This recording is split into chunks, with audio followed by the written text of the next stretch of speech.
Welcome to Hat-Trick City on WXCI 91.7, Danbury's only all-hockey radio show. I know that some in our audience don't know the finer points of hockey.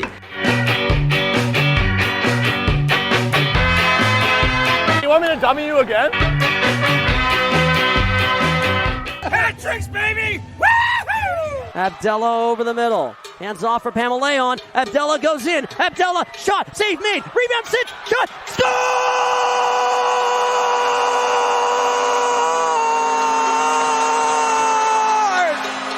Michael Marchessault, the overtime winner! The Danbury Hat Tricks have done it! For the first time in franchise history, the Danbury Hat Tricks have won the Commissioner's Cup. It trickles over the line. Marchessault, the overtime winner. Yeah!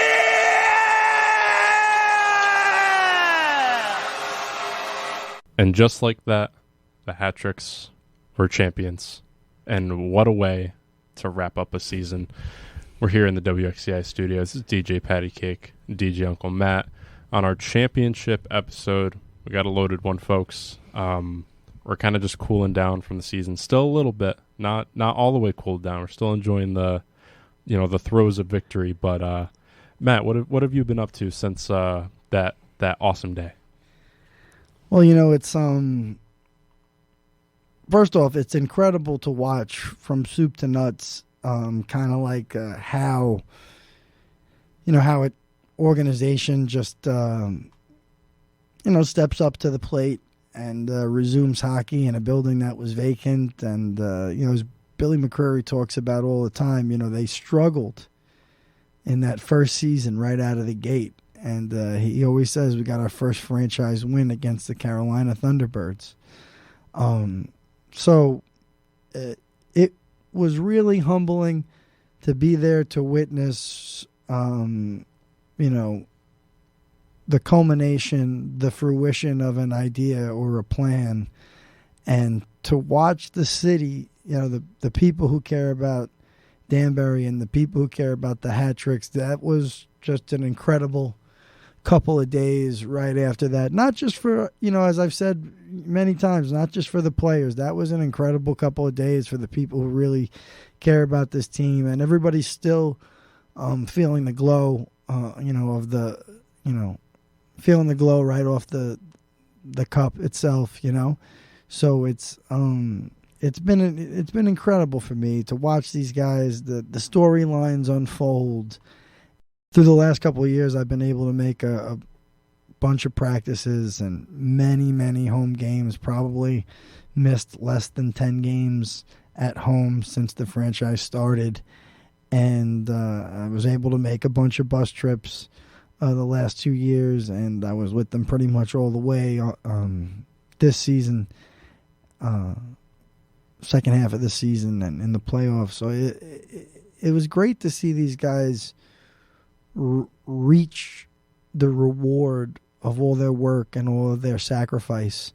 The players really just kind of, I think they had blinders on, and the sole focus was to win the championship here for Danbury. And there will never be, a time. I don't think there'll ever be another time when Danbury overcame so much adversity to kind of win. I mean, even being in first place the whole season, I think that there were a lot of other factors that the players and the fans and people close to the organization know, but even around the city, the Hat Tricks are going for a championship, and, there was talk of WestCon closing in the newspapers at this time, and, there's maybe some things going on around town that didn't seem as promising. But the Danbury Hat Tricks, through, sometimes tremendous challenge, because we're the smallest rink in the league again, and it's probably safe to say that we earned it. everybody earned it. I mean, the guys who run this team and the guys who play on it, they wanted to create something good for Danbury. There's a lot of sacrifices and there's a lot of red tape that goes into it, but we're champions. And it was just an incredible feeling. I mean, I almost broke down for a minute right there in the crowd. The noise was just incredible. The atmosphere. It's like something I tell people all the time, if you don't come and you don't see it. I tell business people around town that too. They like to, sometimes you talk to business owners and you talk to, locals from around who don't really know what goes on with the team. They like to speculate a lot. And I tell them you have to come down and see it with your own eyes to be able to understand it and to be able to understand the impact that winning a championship for Danbury has right now. Danbury hockey is the only one thing that brings 2,500 people together in Danbury on a regular basis. I mean, I don't know, can't say what the attendance is at high school football games or basketball games, but I know, seems like the hat tricks are a main source of not only entertainment but pride. And it was just incredible to witness it and incredible to be along for the ride, knowing that each player has their own story and each player has their own set of beliefs. And not only that, they have their own values too. So that means that they're all kind of playing for different reasons. And it just came together just so serendipitously. The hard work, we had probably the most prepared team in the league. I think every week. I don't think anybody in the league was as well coached. I don't think that the coaches put as much time into tape, reviewing tape as Billy, Voity, Nosey when he's involved with the pro team. So it just goes to show that when you do things right, good results happen. And it's the synthesis of hard work and grit from the players and just great preparation from the coaching. There was not 1 minute when that series came back to Danbury where I felt like the hat-trick season could have ended at any moment. There wasn't 1 second where I felt that way. Even in overtime, I knew it was going to just be pulled out. It was very intimidating to play in Danbury Arena during this playoff run, and the finals it was a nightmare for the other teams. And very appropriately, we here at Hat Trick City, we tip our cap to all of the fans who came out and just made that an absolutely unbearable environment for the Carolina Thunderbirds players, but also made it a very welcoming and kind of, I could say we had a lot of nice exchanges with the Carolina Thunderbirds fans. I can't, there were a few instances that, I know the police had to get involved with maybe one of them, but I can say that the Carolina fans that I interacted with were absolutely nothing but hospitable. And it's just as far as I can tell on my personal interactions, they were very much operating in the spirit of sportsmanship. So I think it was a great series. I think it was a great series for the league. Two older now, pro hockey barns and just really devout fan bases. So a great win for Danbury, but I really do take nothing away from the Carolina fans and that whole organization. Even if I had to yell on my bullhorn at one of the owners. Yeah. I agree with that same sentiment. The fans that I interacted with, too, they were all really nice people. I know that this one guy sticks out. I forgot his name, but you probably saw him around. It was like just covered in face paint. Yeah. Really, really nice guy. So again, shout out to all those guys and, gals for coming up that 10-hour trip. We made that trip in, our own personal vehicle. I can only imagine what it's like in a shared bus for that long, and then just having that devotion to come up here and, be in that loud environment. But, you were with the team every step of the way down there in Carolina. We witnessed what can we say? It was just a competitive place to play. a maybe not hostile environment, but definitely a very loud environment. They're definitely a very animated crowd down in Carolina. Great staff, great support people down there. We had nothing but good things to say about the people that we dealt with. But at the end of the day, there's just one Danbury Arena, and there's really only one Section 102, and there's really only one Animal House, and there's really only one Postal Joe trench, and that's really it. I mean, after that, what are you gonna? I mean, you really got nothing that could match that on the ice. That crowd impacted how Carolina played for sure. Yeah, and it was a hell of a crowd to experience from inside the penalty box during that 3-game stretch there. I mean, there were parts where I couldn't hear my own thoughts. Even parts where I would play music and I even question myself if it was playing, because it was to that point of just decibel measurement. Unbelievable. That my hearing was definitely impacted. Yeah. You know what I'm saying? Definitely impacted. I'm having trouble hearing still. I got my voice back, but I noticed that my hearing is considerably worse. I also listen to music and the radio very loud, so that's where we are with that. But it was just an incredible series. It was a series where guys stepped up, and there were just a lot of moments, and we were lucky enough to just kind of get the guys who were still around here to come on to the show. We had Kyle Gonzalez come on. You're going to hear later on in the show Brian Wilson, Brendan Dowler, Billy McCreary, Matt Voity. So there's a group of people that we really want to get, we really want to have you guys, hear from them. But we also just want to sign off a little bit, I guess, as this is kind of officially the last episode this season. The next episode will be the first one of the off season. Yeah. But so this is the first episode, this is the last episode of the first season. This is the last episode of the first season. And we want to thank you, the listeners. So there are just so many people to thank individually. We know people have been caught up on the podcast, and it really feels great to be able to bring you guys this content. So thank you all for listening. Pat, what are your thoughts? Really, it's been a blast and a pleasure to even do this podcast and get it off the ground so quickly. I mean, that 311 concert really just, was the, I guess what is it? The catalyst. There you go. Yeah. Yeah. The catalyst to for this whole thing. And then probably like a 2-week turnaround for us. We had the whole first episode planned and all. So Pat got free tickets to the 311 concert. I somehow ended up paying for my tickets. He got free tickets to the 311 concert through a certain radio station that broadcasts from a certain state college in Danbury, Connecticut.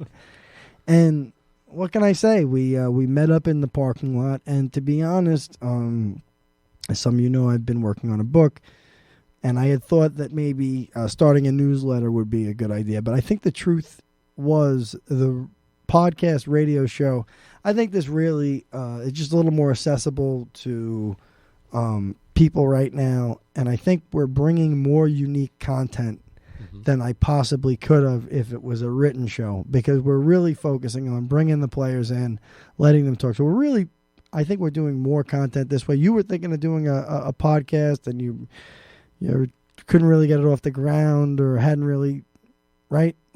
Yeah, the original incarnation of this podcast is going to be solo, just me, and I have 2 interviews done. Wow. Whatever. I'm probably, those will never probably see the light of day unless you really ask. Hey, you never know. Never know. But that was going to be called Pucks of Metal, and that was going to be my thing. Cheesy name, whatever. And then, obviously that night, get in the parking lot. It just made so much sense. And it made sense to do this because, there was no local news was really kind of putting out this info, no local radio. So we figured, well, why don't we do it ourselves? Because we have connections with these guys, and we can easily just kind of do this because it's right there, from our studio to the rink. It's 5 minutes. So you can really get these guys after practice and just ask them questions and let them tell their thing. And, the fans might find something new or find something they've heard before. It really took some time, and it's not easy when you do this type of radio show or anything. We're trying to bring you a show every week. Over the summer, I think it'll be a little more sporadic. We'll be at least doing one show a month, but we'll keep you guys updated. But again, the players, hats off to the players, hats off to Billy McCreary and Herm, Johnny Ruiz and Kyle Gonzalez, and just all the guys who were able to come on and support this show. We've done this really just because we wanted, as Pat said, we wanted the community to have access to the team, and we wanted people who go to those games to have something to fill the gap with. So maybe next season we'll experiment with different publishing dates, but I think Thursday's still the sweet spot. Thursday's a nice one. Just for the way it works. And I think there might be some ideas we're going to try and work on over the summer that we'll probably roll out in the next season. Video is one that I definitely think we should try and get off the ground, Absolutely. But and maybe a few other ideas, though. I have an idea. If anybody's listening, I have an idea for a hockey film festival where we get together, we show hockey movies, and we discuss them, I guess. And maybe we can bring Doug Smith, the inspiration for the Goon movies, out for that. He loves coming to Danbury. But if you guys think that's a good idea, get in touch with me, and I'll actually try and schedule that for sometime next season, maybe during the cold months when it's good to be inside and warming up. Yeah, and then, another thing, too, we're going to try and do a few more live episodes. We tried one as a little test run, and I think we'll try a few more in the deeper winter of the season, so get more of you guys in. And, yeah, I think without further ado, welcome to episode 28. The championship episode. This is the championship edition. It's unbelievable. I'm so proud of all the guys on the team. A lot of these guys, they are definitely not playing in the Federal Prospects Hockey League for the money. They're playing for it. They're playing in this league for the glory. And, I just couldn't be more proud of how these guys, it was right in front of them, and they finished the job. And there's a lot to be said for that, I think, especially when you look at hockey. You look at, even as recently as the Boston Bruins and the Tampa Bay Lightning a few years back, you could win the first place President's Trophy, and you could ultimately just be kind of bounced out of the playoffs, disregarded in that matter. So, congratulations to all of you guys. You guys you're Danbury legends now. There is that type of a group, and it was great to see everybody on this team reach that level. And once again, without further ado, here is the championship edition of Hat Trick City. Ladies and gentlemen, welcome back to Hat Trick City. I'm your host, DJ Pattycake, as always joined by DJ Uncle Matt. Here in the studio today, we got head coach Billy McCreary. Billy, how are we doing today? Excellent, boys. How are you? Doing great. Billy, it's just incredible kind of to be back here in the studio with you. We started this podcast there's no way we could have known for sure, other than the belief that we have in the team and I think the passion that Pat and I share for it. But we just you couldn't have known that we were going to win the championship this year. I mean, down the stretch it started to look good, you know what I mean? But when did it start looking like a real reality, something tangible for you? I don't know. I would probably say come February, March, you really started to believe that this is a group that, really could make a push. And obviously it's playoff hockey and anything could happen, but, we believed in our goaltending. We believed in our D-core. That didn't really change all year. And, we believed in our forwards, and we were able to add a few pieces down the stretch that paid dividends for us at the end. And to answer your question, probably February, March, and once we started rolling those last few games, and it was kind of a next man up mentality, and had the ability to kind of not rest some guys, but just manage the roster, in a little bit of a different manner, and that's kind of when I saw the group playing the way they were, and as a staff, we saw them playing the way they were, and whether we were on the road or at home, we were finding success every night. So kudos to those guys. They really instilled that belief within the staff pretty quick. We kind of asked,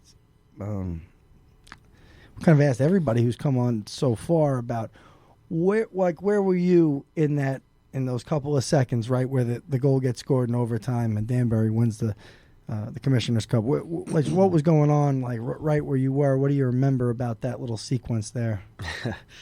It's I don't know. I think about it a lot, but I remember X getting up in the play, Abdallah getting up in the play, and thinking, oh man, he's going to get his first one of the year right here.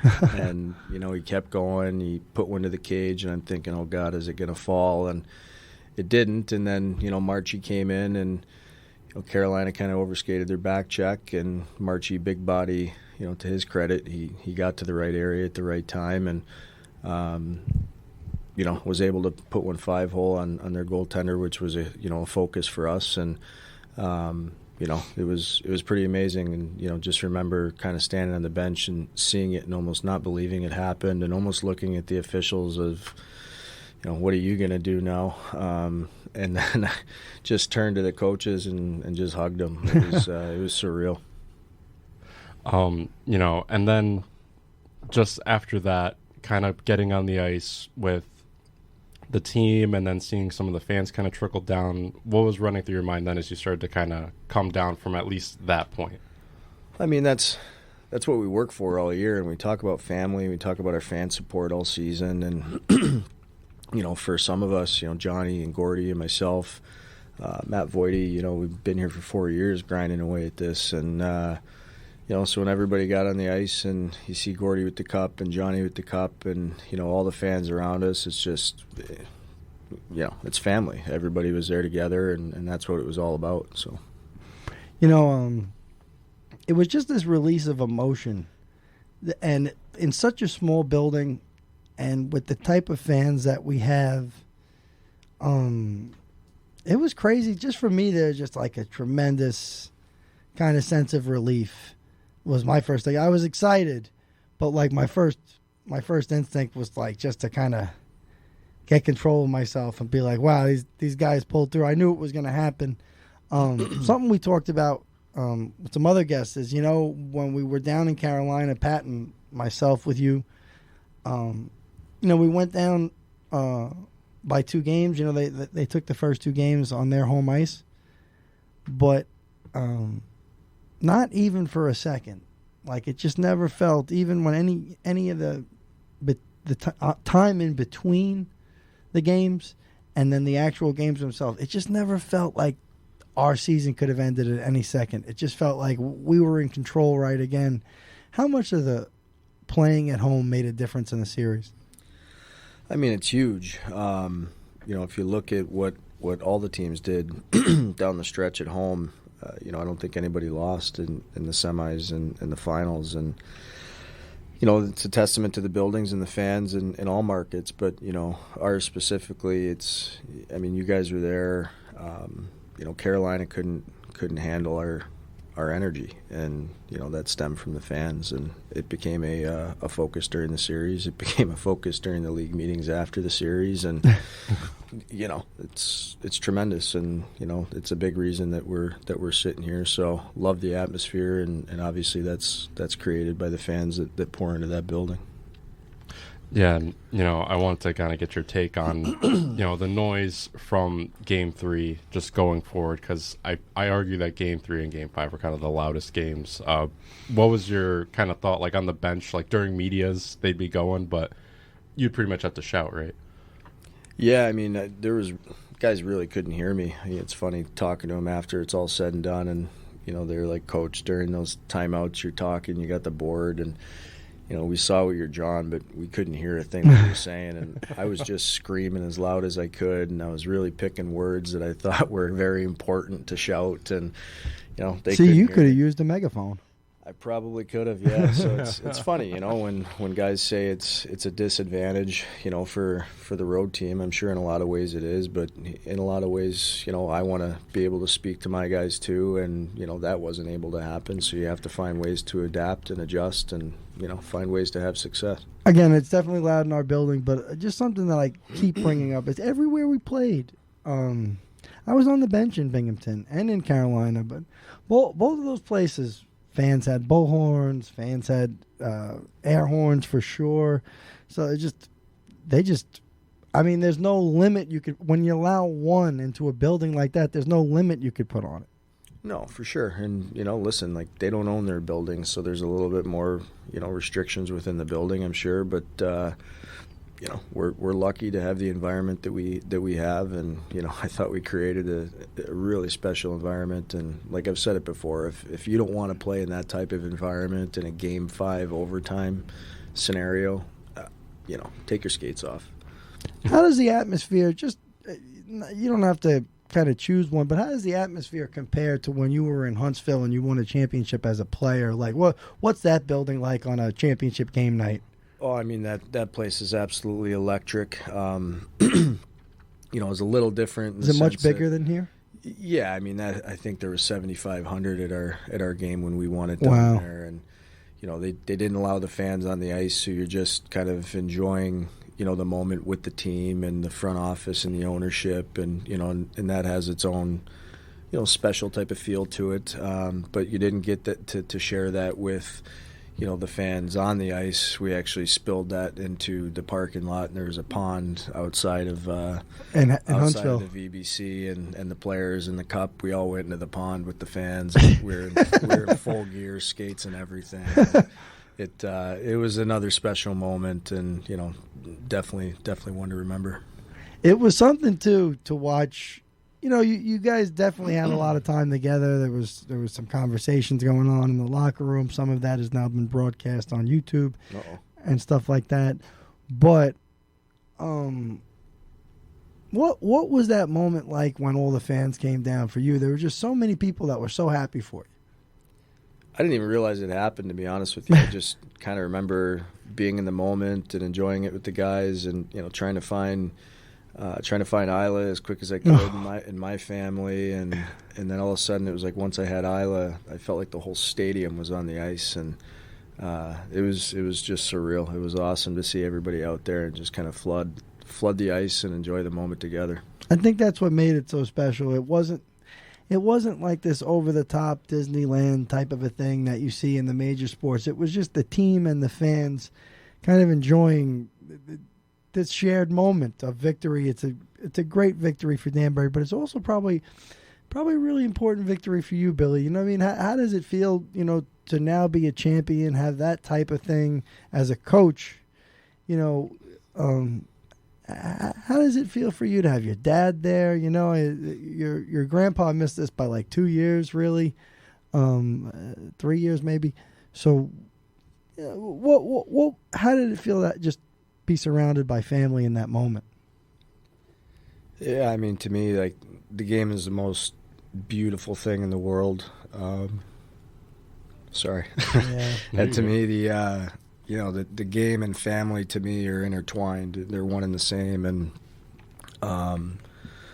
there's a lot of really neat storylines for me. And, going back to my first year as a coach, our first win as an organization was against Carolina. And wow. They're the defending champions. It was on the road. So that's kind of how we got started. And, that's how that winning mentality really became contagious, and and it started there. And last year we fell short. We thought we had a really good group, but we just fell short to a really good team in Columbus, and that was on the road. So coming back this year, we just learned a lot of lessons and really wanted to apply what we had learned the last few years as a group, and really rely on our leadership, and also rely on the young guys. So to kind of go down to Carolina, go down 0-2. We just had a tremendous amount of belief coming home, and we all knew our families were back here, our fans were back here. And, the last time I won a championship, after the one I won in Huntsville, was with the New Jersey Outlaws, and we were on the road in Danbury. Wow. And my parents were there. My family was there, and it was a moment that you knew we had an opportunity to recreate, and then it was leading into that week. My mom called me to just kind of tell me that plans were sealed to come back out, and she said, sorry, she said, I had a dream. And she said, I had a dream she told me this too. That you guys won it on Sunday. And I kind of just shook my head and was like, oh, Mom, you're wild. She said, to clarify the version of the story that I got in the hallway, Marianne McCreary said to me that she had a dream that they were going to win on Sunday and Daniel Amesbury was going to score a goal. That's what she told. That's what she told me. Yeah, and he was going to score a really big goal, and unbelievable. That goal didn't come, or that goal came in Game 3, I believe. So, yeah, pretty amazing stuff. That was really amazing. It was really amazing to see what happened there. And what did you say to the guys when you got kind of to the locker room by yourselves there? I couldn't even remember. I remember just thanking them probably way too much, and I mean it was all I could think of is just thanks for the effort, thanks for the sacrifice, thanks for the discipline, thanks for the commitment, just everything. What those guys did, it was remarkable. And talking to some of the coaches around the league that were watching that series, it really just came down to who wanted it more and who was willing to sacrifice their body more, and I thought we were certainly willing to do that a little bit more than they were. Again, and part of what Billy was talking about there is it wasn't always easy to bring hockey back to Danbury in some ways.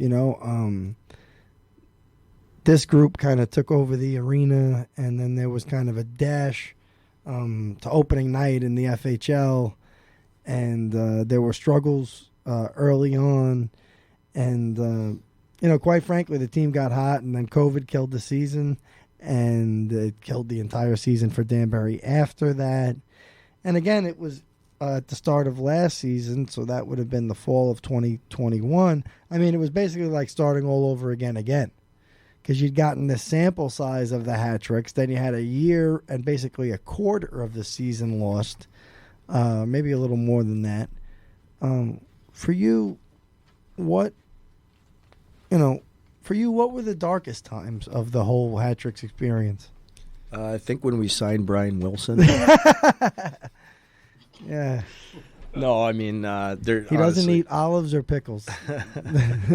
Can't trust that guy. Don't trust the guy.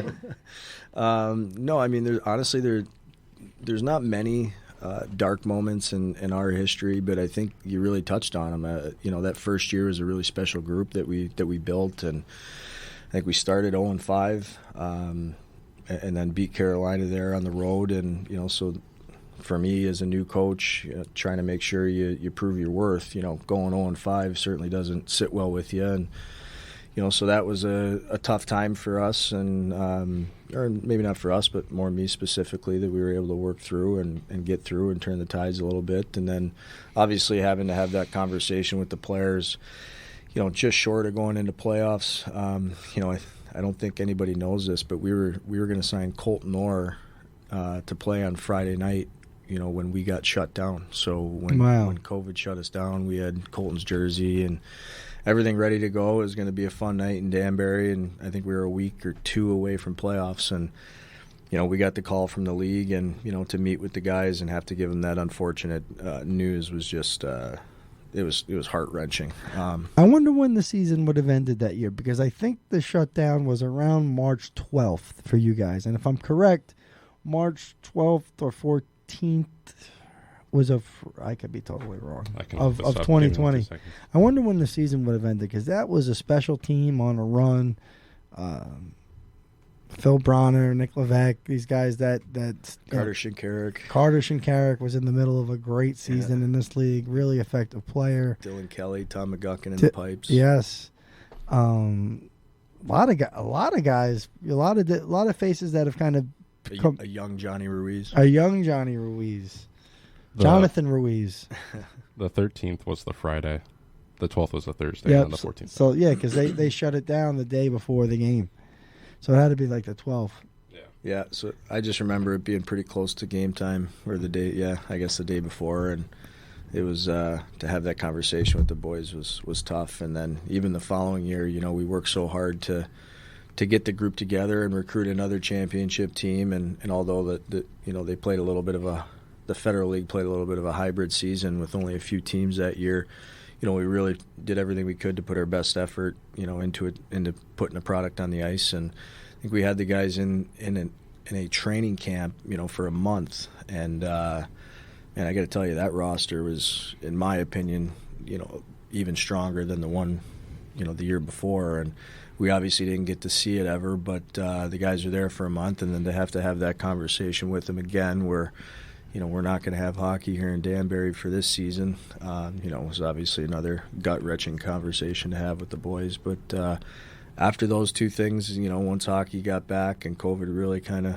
ran its course, it's just been hard work and a lot of tears, a lot of blood, sweat, and tears. Who surprised you down the stretch on this team? Just any individual guy that you felt like stepped up beyond what you'd seen? Well, I mean, everybody had to step up at some point, but I think you can look at, a guy like DeBenedette, stepped up and scored some really big timely goals. Ratcliffe had probably more production in the playoffs than he had in the regular season as far as his points per game. And, so those two guys kind of, pop off the page, for me is kind of who stepped it up a little bit. You have your consistent performers, just like, Brian Wilson, Johnny Ruiz, Kyle Gonzalez, the guys that you can depend on to log those minutes, every night. So you guys have been, we had a party with the fans a while back. Seems like forever ago now, almost. But then you had a great parade downtown, and I know you guys went to the Peach Wave and filled the cup with frozen yogurt. What's been the most fun for you? Like, what are the moments that stand out in your mind if you did a 15-second Instagram reel of the victory? I'm not sure. I think it's really just kind of seeing the joy on the faces of everybody around. And I've been pretty fortunate in my career to be in that situation a couple times, and you really try to just soak in the moments. And I think the more you get to experience those moments, the more you kind of enjoy the happiness of the people around you, because especially for a lot of the rookies, so many guys winning their first championship, they give their all, and they don't know if they're going to win it or if they're not going to win it. And to see that feeling of them being happy and proud of their teammates and relieved that they got the job done, that's what I really enjoyed. And then, I don't know if you guys touched on this while I was out of the room, but I kind of wanted to point out this is now your second time winning in this building, obviously on a different team, but, how did it feel the last time? Because it was a very different league at that time. Jersey was still in it, and it was pretty limited, right? It was only like 4 or 5 teams. It was probably, it was a little that more. year was probably... It was probably a little 6. more. That was probably the year, maybe that was the year we started with 10 and ended up with you're right. 8 or 7 or Either something way, like I'm that. saying it wasn't as big as it is now. No, and it wasn't that 4 or 5 team year, or 4 4 or 5 team year. Yeah, it wasn't that year. I was gonna say No. That might have been the year that Danbury won it. No, Danbury. It might have been. I can fact check all this while you're going over it. Maybe. Might be. But yeah, I mean, to answer your question, Pat. No, I think it was the following year. That was it was a similar feeling to this year, where we really constructed that team to win the championship. That was our goal from year one, and a lot of us were retiring after that year, and we came from a good core of us came from Huntsville and the SP, and we just really had a focus on we're going to have a good year and we're all going to go out on top. And to have my parents there and to really just fulfill that goal with the group that we were able to win a championship with in Huntsville. Like, it was such a special group, and we had such a good core of guys. And Danbury's a really, really fun environment to play a championship game in. And back then in that league, we didn't have the Binghamtons, the Columbus, arenas. So Danbury was the most exciting arena to play in, and to play in front of 2,500 people. It was jammed. It was a tough environment to win in, and but it was familiar. We scored a goal late in the third period to go up. I think like 3-2 maybe, and I want to say, well, I won't say the name, but the ref called off the goal. And it was just a horrible call. And so we go into overtime, and we score again to finally win it. And, so we won an OT. Wow. On the road in Danbury, in that environment that everybody says, we can't do. It's too hard. It was a really special group, though. And I talk about it all the time. That moment led me to meeting Herm Sorcher, and kind of came on the ice and, said he really hated me as a player, but loved to watch me too, and just started a conversation that's kind of led us here. I think something that I said down the stretch to Pat and a few others was like the teams, like the New Jersey Outlaws that you won with as a player and the Danbury Hat-Tricks that you won with as a coach. There's a similar construction there. Most of the guys had SPHL experience.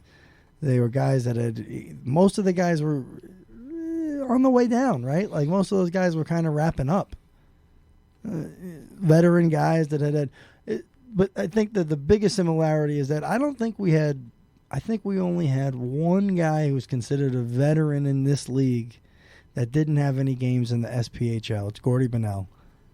Yeah, and I don't even think Gordy's actually we all look at him as a veteran, but if you look at his games played, because of the years that he played in Europe, I don't think he's actually, like, quote unquote a veteran by title. But yeah, he might be 4 games short of that, right? I think he's just under 100. Yeah, or maybe now I'd have to check now, and maybe he is there now. But yeah, we didn't have any veterans on the team, and that was the one thing that really kind of shocked me. And as a coach, I commended the guys all year about what they did, and they taught me a lot of things too. Because as a coach, you don't know if you can win a championship with a bunch of rookies. And I've never done that before in my career. Any team that we've been on that's won a championship has always been pretty experienced. And, this group was just really special. So taking that into account, though, especially what you kind of furthermore to what you just said,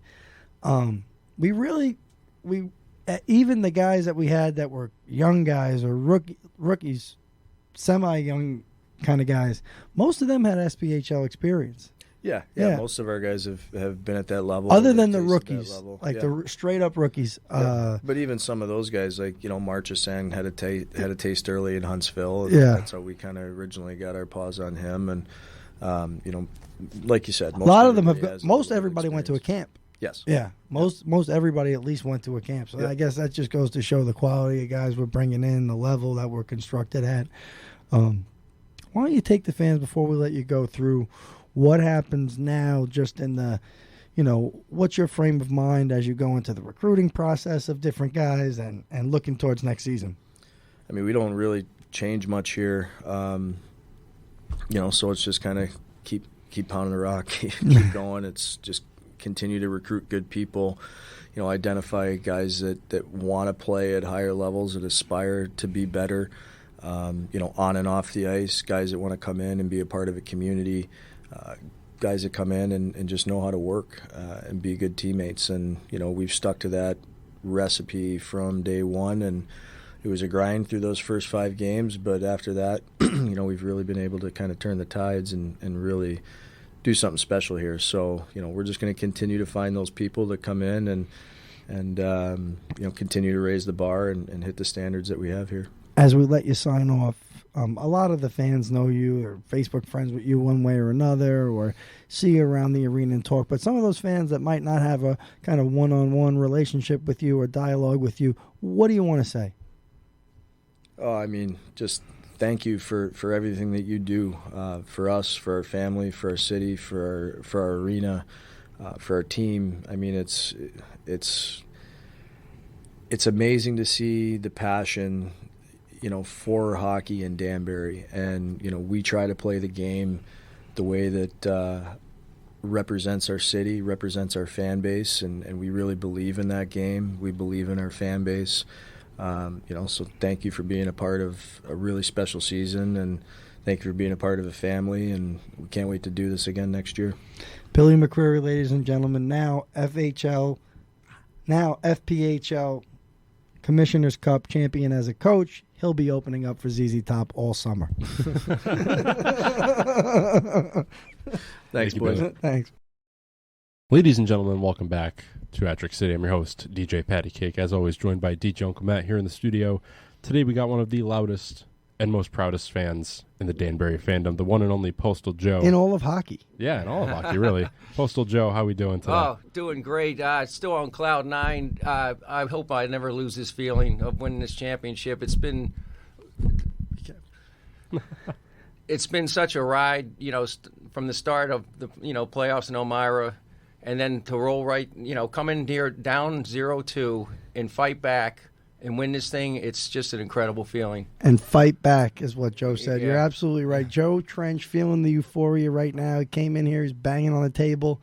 It was just amazing to watch Joe go to work in the playoffs, and this was probably everything that you would think of in a championship game played in Danbury. You know what I mean? There's a lot of intensity, both on the ice and in the crowd. Just a few different storylines emerging, a little bit of controversy maybe, or maybe not. Maybe. And then just an incredible victory, and really a great celebration, something for Danbury to really cherish. Instead of thanking, I think, too many people, I think we're really just going to try and, over the next probably day or two, get as many of the people involved with Danbury's second professional hockey championship ever. And like people like Joe Trench, who, he found himself in Binghamton, he found himself in Elmira, and he found himself in Winston-Salem, North Carolina. Joe, just how can you summarize this run just from a personal perspective? You made games, and what was it like for you?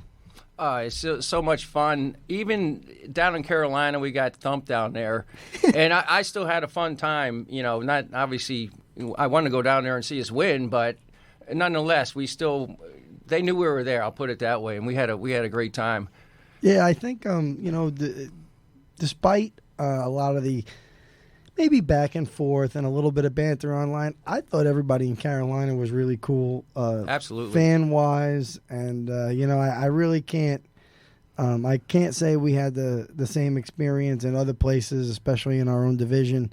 That's one thing that I think, Joe's a passionate fan, but I mean, if anybody in all of hockey saw Joe mingling with the Carolina fans, bringing them up into the tailgate that basically he organizes, I think that's what it's all about in this league. You know what I mean? The one thing is that the fans are so passionate in this league. There might not be as many people in numbers as there are in the NHL at games, but there's certainly people who have just as big hearts as anybody going to an NHL game. And I really think Joe, I'm not going to speak for Joe completely, but I think you would join me in tipping my cap to the Carolina fans that came up here. And oh, absolutely, yeah. I tip my cap to them. It was a good experience with them. But take us through, that Sunday game and the history that was made just from your perspective there. Well, yeah, I mean, you're glad we're there for the championship, but we still got to win the thing, and there was a little tension going in there for sure. Like, we got to pull this off. We got to do it. But, we tried to have a pregame party, but with Mother's Day and everything, it wasn't, what we'd been grown used to. But towards when we were getting a bunch of people came up, and you could feel that vibe, that spirit, and then that tradition we have where we go in the second rink before the game, get the boys pumped up. Let's go hat tricks to form the line. You could see it in their eyes. We're going to get this thing. We're going to get this thing. That you could just tell, we we're good here. We're good. Joe, what was that like this time around? In the small rink in Danbury Arena where we just, I had the bullhorn with me against Carolina, but just being in the rink as the players come out, what do you think that means to the fans? Oh, geez, they get so into it. I mean, it makes the hair stand on your neck when they start to let's go hat tricks and the boys start coming out. And the people are going crazy, and there's a big line of them, and they can barely get through. And it's wild. It's for me, it's one of the great sports experiences to go in that room and do that. Even though people, it's the Fed. Well, you know what? The Fed's the Fed, and there's some, like you said, great passionate fans here. I wouldn't trade the Fed for any other league. You know that. No, we've talked about that. I remember you saying that. I guess when Columbus came to town, I guess that was February. Was that February? When Columbus came? I believe that was February. Yeah. And, you came charging into the bar or the Asterix Lounge, and you were like, the Fed is the league, man. This is the league. So, I think that I think this was a great series. I mean, just the dramatics of being down 0-2 and then coming back. What was your, what was it like for you the moment Mike Marchessault finished the goal there? Oh, geez, it was just... Do you remember anything from it? Oh, absolutely, yeah. I see the thing trickling in there and just everybody going nuts, 102 there, hugging each other and crying. It was wild. Where were you in, I'm sure you were in 102, but in 2013, how do you compare the two different experiences? Oh, geez, that's tough. I mean, it's two great championships, but the difference, that one in 2013, we won the first two games in a row. So we came back home, and we're sitting good here, and then we won the third one. This one, we had to grind back and claw our way back into it. We come back and, they kind of outplayed us down there, and they beat us, and we didn't give up, though. We didn't give up. Pat and I drove back with Chris Lynch and Calvin Savoya from Winston-Salem, but you guys were in a large group that included Moose, a few other people in there. Roger, Gigante. Of course. Gigante and Moose's son. Everybody was... Bill. A good group of people.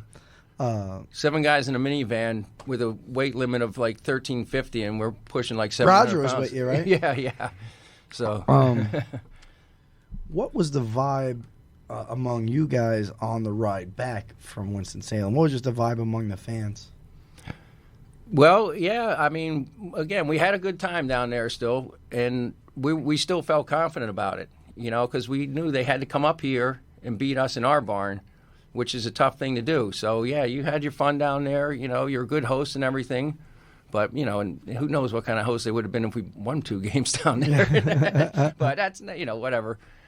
But, yeah, nobody was, hanging their head, and we drove straight through in that minivan, it took us 11 hours. But we got back there in Gigante's driveway, cracked open a few beers, and let's get ready for next week, boys, The Danbury way, for sure. When you guys... When you guys were preparing to have those tailgates and stuff like that, did you think that did you think that at any moment the season could end? It never felt like that. No, it didn't. It just didn't. It never felt like at any moment the season could end. I mean, even when we were down 0-2, I mean, those guys hadn't come up here and really had to play us, and Joe, what's your take? I know you read a little, back and forth on the internet. I know you hate technology, but I know you do keep up on some of the riffraff and the banter online. What's your take on the whole noise thing and this noise situation, the complaints about noise in the arena? I mean, what's your take on it? I thought the noise was incredible. Going to that Binghamton game where it first started happening, and it got louder each. The next series when Carolina came to town, I'm okay with the noise. I mean, honestly, after first couple periods in Binghamton, it just kind of was there, and kind of accepted it, and I thought it was fantastic. I'm not an expert, and maybe Pat could chime in on this, and I know if Calvin Savoy were here, he'd be happy to chime in on it. But I'd really like to know, from a technical perspective, I mean, every team in the league has to have a louder PA system than we do, right? I mean, they're all playing in bigger buildings.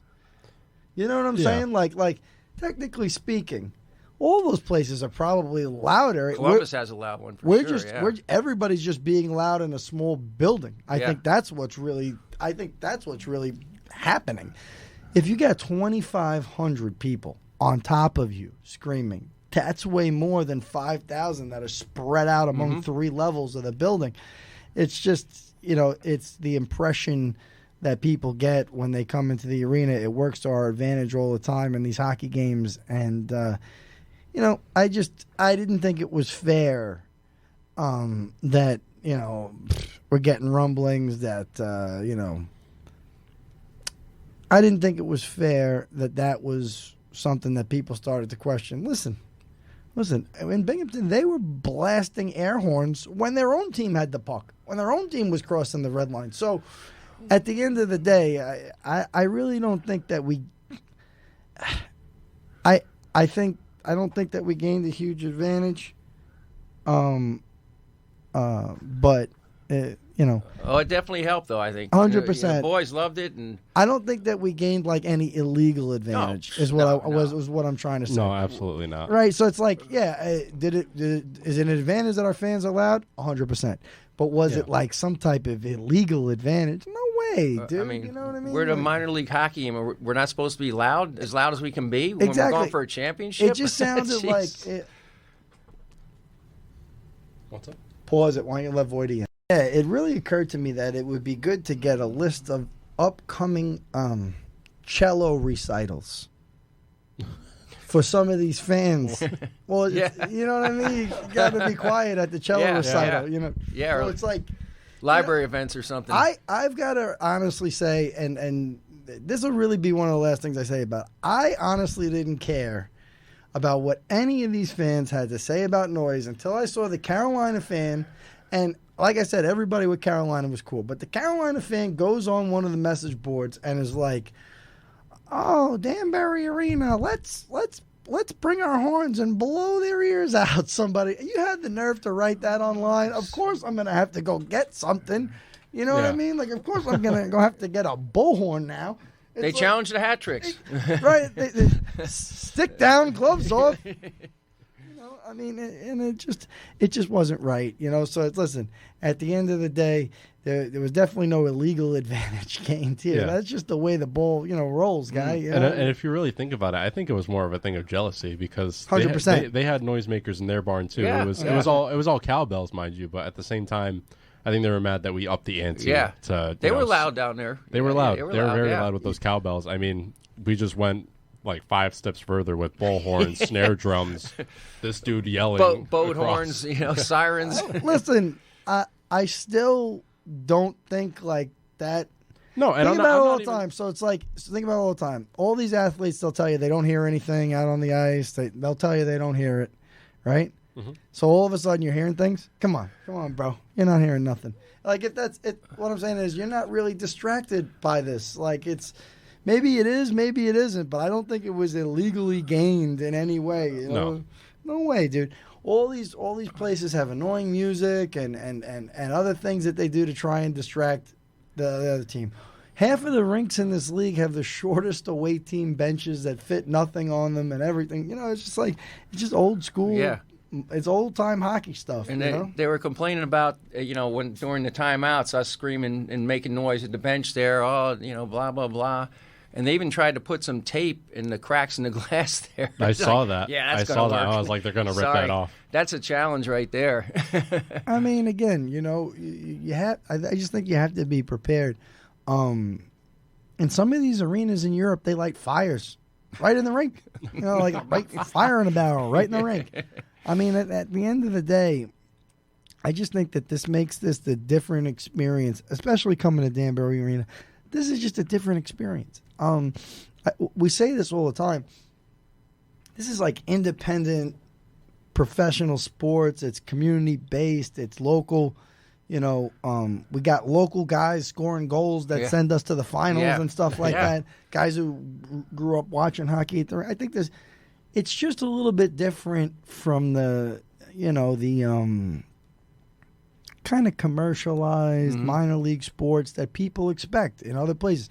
If you've been in Binghamton for the last however 50 years, you're used to the old boring AHL where there's 800 people on a Wednesday night game, I'm sure, and you're used to, I don't know, that's just not the atmosphere that I really want to be in. I know it's not the one Joe Trench wants to be in. No way, yeah. I love this world down here in Danbury.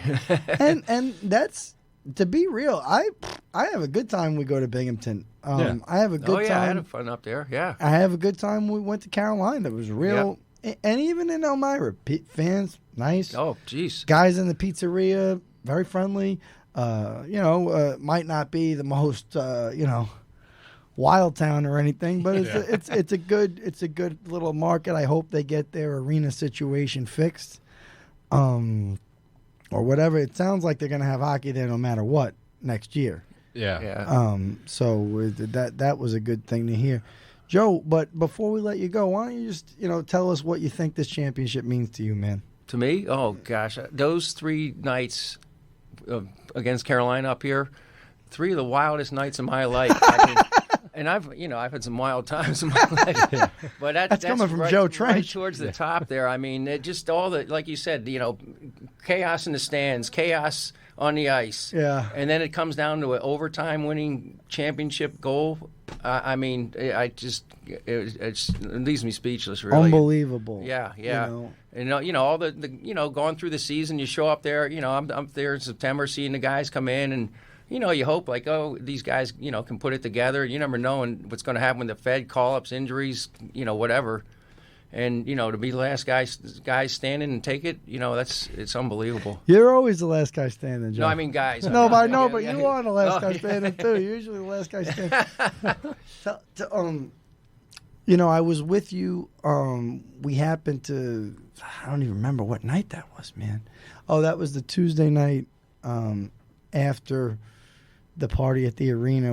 We ended up at Michael's Tap Room, and you got yourself a picture with the cup. What was, what do you remember from just mingling with the guys like you tend to do, during the celebration? Anything stand out to you? Just some of the kind things they said about, my support. It meant so much to me, and get to hold the cup there and, get a picture with it, But, yeah, the things, some of the kind things they said to me, and, I appreciate that so much. And I love those guys and, love Danbury hockey. So, I'll do whatever it takes, to support it. Danbury hockey loves you, Joe. Yeah, Joe, thanks for coming in, man. Congratulations on being a 2-time Commissioner's Cup champion. Yeah, there you go. Woohoo! Thanks, Joe. Ladies and gentlemen, welcome back to Hat Trick City. I'm your host, DJ Patty Cake, as always, joined by DJ Uncle Matt here in the studio. Today we got the one and only Coach Matt Voity. Matt, how are we doing today? I'm doing great. How you doing? Doing great. Voight, it's nice to see you. It's been just a real, I guess for the 3 of us here that have been together so much in the last probably month. 2 months or whatever it feels is. like 2 months. It's been great hanging out with you, and it's great to have you on the show to congratulate you. Thank you. For your role as assistant coach and goalie coach, really extraordinaire with the whole Danbury Hat Tricks organization. Tell us, what we've been having these parties and get-togethers and parades, and you look like you've been enjoying every minute of it. Why don't we hear it from you? Yeah, I mean, so I made a choice not to drink during the season until the end of the season, whenever that was going to be, and obviously I was hoping for a championship. So as soon as we won on Sunday, I was hunting down some beer. I'm like, where's the Bud Light? I couldn't wait to get off the ice, but yeah, it was Sunday night was fun. My God, like it flew by, and I know I was hammered, but the next thing I know, I'm Dan Amesbury is walking me back up to my room. We're having this heart-to-heart talk, and he's such an awesome guy. I can't say enough about Amesbury. He's the best. He's great. I just always hope that people get the right, understand who he really is. He's a beautiful human being. He's a wonderful He's a great guy. But yeah, then after that, like, you know, the next night, like, I think they went down to the city. I missed the bus and took the train down. You missed the bus. We were there until, I forgot. I didn't realize where they were picking the guys up. So ended up taking the train down. Some of the guys left because they were just dying from the night before. And then I think it was like half of them, like, so like me, Nosy, Buzzy, Kuzi was there, Z, just hung out the rest of the night till like fucking 2:30, 3 o'clock in the morning. Then the next day we had the fan club thing, and I was dead. I was done. You had really, you know, at Danbury Arena, I think it's just because we're all so tight knit. Like, we don't realize that it's kind of a small crew that runs the team, you know, and you and Billy spend so much time kind of going over stuff and looking at stuff on Billy's laptop and conversing. What can you say, you know, has it been like for you two guys now that all the work is kind of done for the season, you know?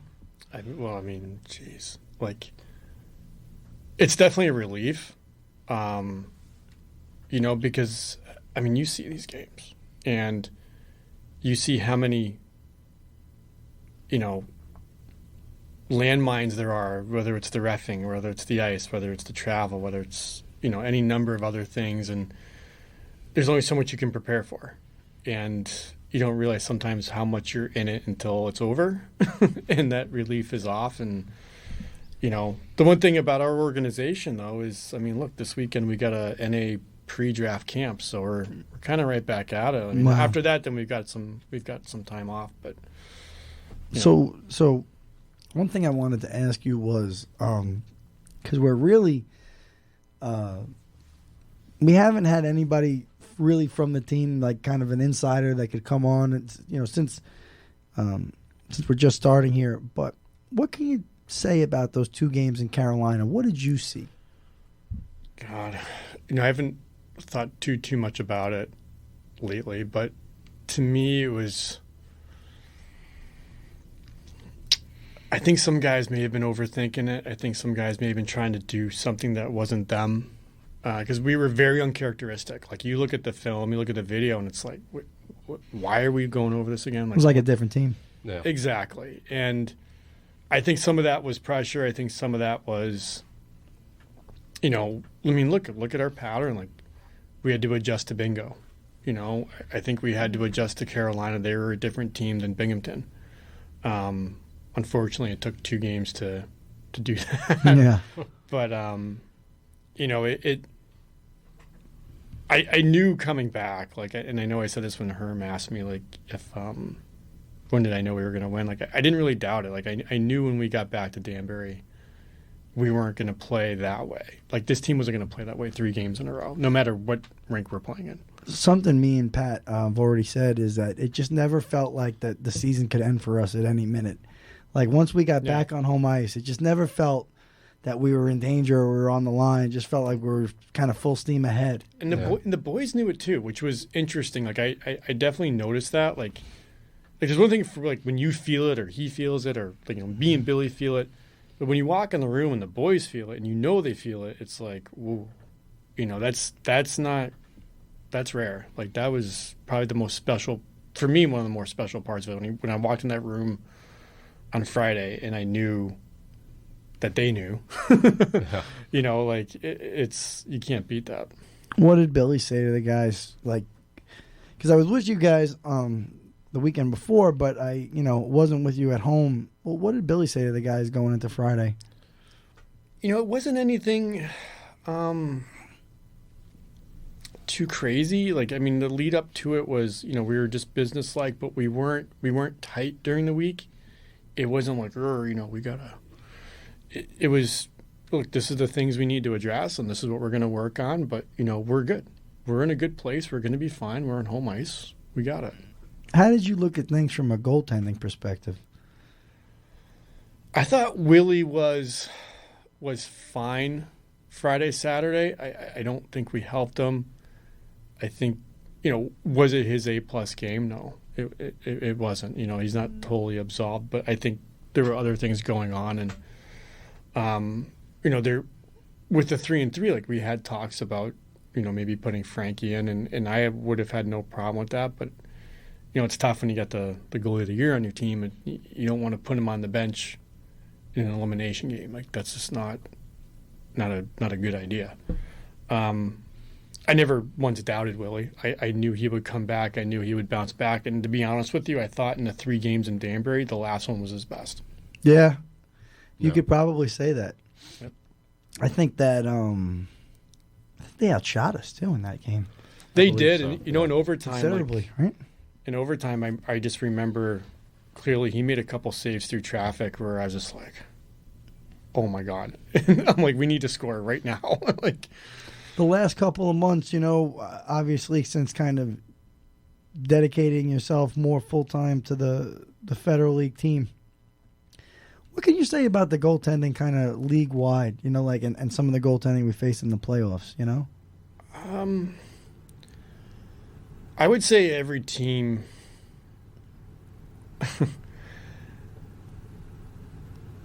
you can't take a goalie for granted in this league. I'll say that. You can't just assume, okay, like there's a lot of times I look at some of the goalies in this league. I'm going to probably take something for this, but I look at some of the goalies in this league and I'm like, how are you getting paid to play this sport?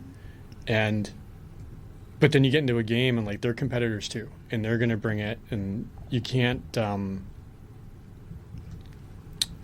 take it for granted. I mean Hussey, as much as we don't like Hussey and all that stuff, right? Like, he played a good series. No, he wasn't easy to beat. Competitor for sure. And that's probably the biggest thing you can say about the goalies in this league is they're all competitors. They're all going to battle you. I think playing in this league is very difficult for a goalie.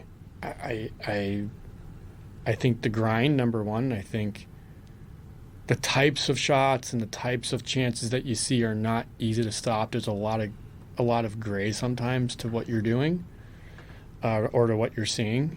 And I think if you can play well in this league, I think it does speak to you as a goalie in terms of how you can battle through that mentally and be able to, really read a play.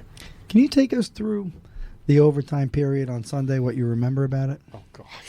What do you remember? You're asking me to revive some brain cells. They're there, I promise. So I just remember. I felt. I don't know how to describe it. It was. I'll tell you the things that I noticed. So we walk out. I'm like, okay, I'm tense. I'm like going through my mind how I want to run the D. Get to the bench and I see one of their guys. And I think it was Bazarin. Was right behind the bench. He wasn't in the lineup, but he was all dressed up. And I'm like, that was just bugging the hell out of me. Yeah. And I'm trying not to look at that. And then, so we get to the bench and I'm like, all right, let's just go every other here. I was going Abdella and Robo, I think just about every other, and mixing and getting Gonzo in there too. And, I was just hoping, like, God, I just want these guys to get the puck up quick, get on the offense. I knew we could score on this guy, like, pretty fast. And I think our D we're starting to feel it a little bit, and we were on our heels. It felt like to me, I haven't looked back at the overtime, so I could be wrong on this. I felt like we were in our end a little bit more than was comfortable, and then it just kind of happened. I just remember feeling very anxious. I'm like, we got to get some offense. And then X takes the puck, and we got some offense. I think that might have been the first shot of the period for us, was it? I could be wrong. You'd have to look at it. No, they were tied for shots. It was 5-5 for shots. Yeah, so it didn't. Looking back, it didn't feel like it. Obviously, not. It didn't feel like in the moment. Yeah, it just felt like we were in our end, and I'm like, let's go the other way. That I don't know if it's a matter of being in control or not, but it's like sometimes in hockey you're not really in control, and then a bounce happens in your way, and true. And we got to bounce off the goalie, and that was it really. What having come back to the Federal League team to be on the bench, who do you think, just in your mind, it's postseason, who do you think grew the most as a player, just watching, you know? Grew the most as a player. Wow. I mean, I think there's a couple guys. I think Dowler's definitely one. He improved like every shift, I think. Yeah. Every shift after shift, I think. Always I thought he improved. Always asked the right question. Sometimes it was annoying with the questions, but I love He it. is. No, I'm kidding. No, but he asked the right questions, and he really absorbed it, and he was able to make the adjustments quickly, which is, pretty impressive. Tough competitor. I feel like I want to say Marshy. Yeah. I think his play away from the puck improved a lot. Yeah, I did notice that too. That he grew a lot. I think a little more confidence. As a pro, he definitely grew a lot.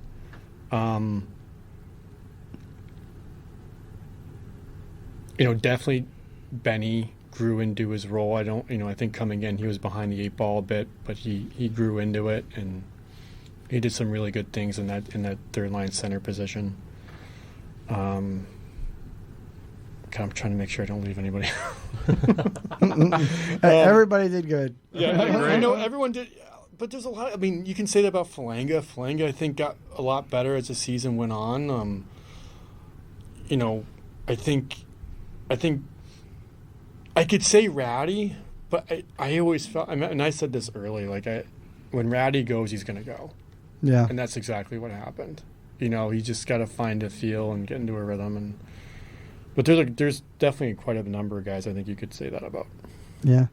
So what, just kind of in the days after, when you guys weren't drinking and partying, what's been the best part of it for you?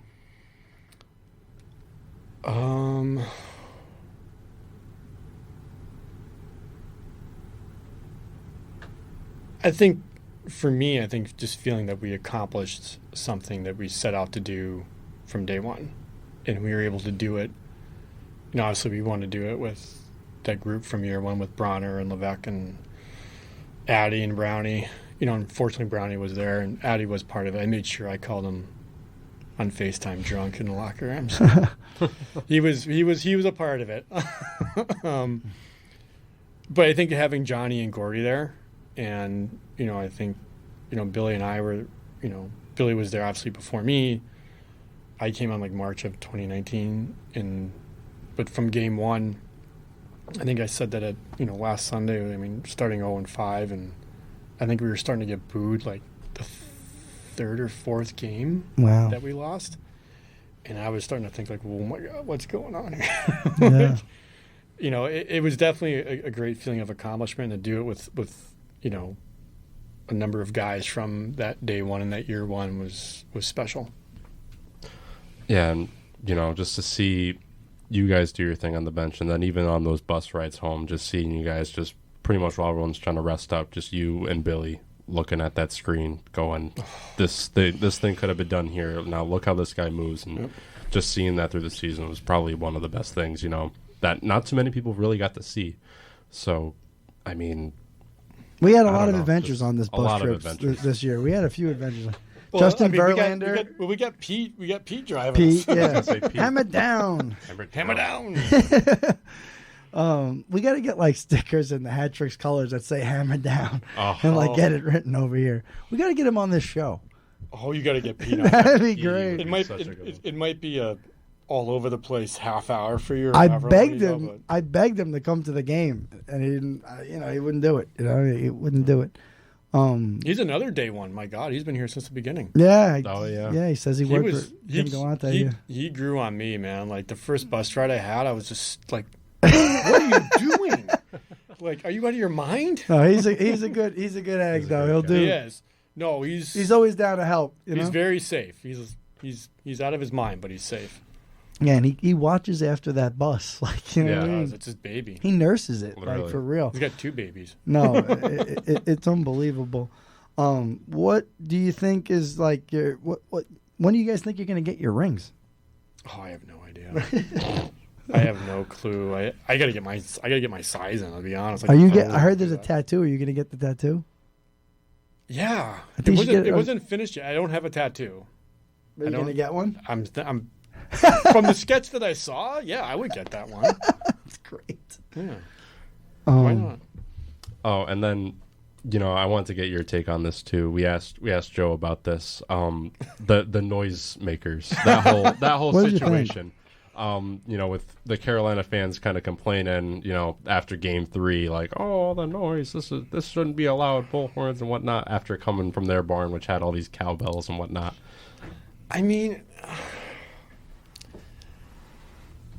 what are we supposed to say? Sorry, our fans are way more passionate and into it than your fans. Yeah. I mean, that's essentially what you're saying. Like for sure. Like when I get on the bench on Friday, I'm like, and I said this to a couple of people, I'm like, I've never been in a riot, but this is probably what it sounds like. And but like some political riot, yeah. But that's fine.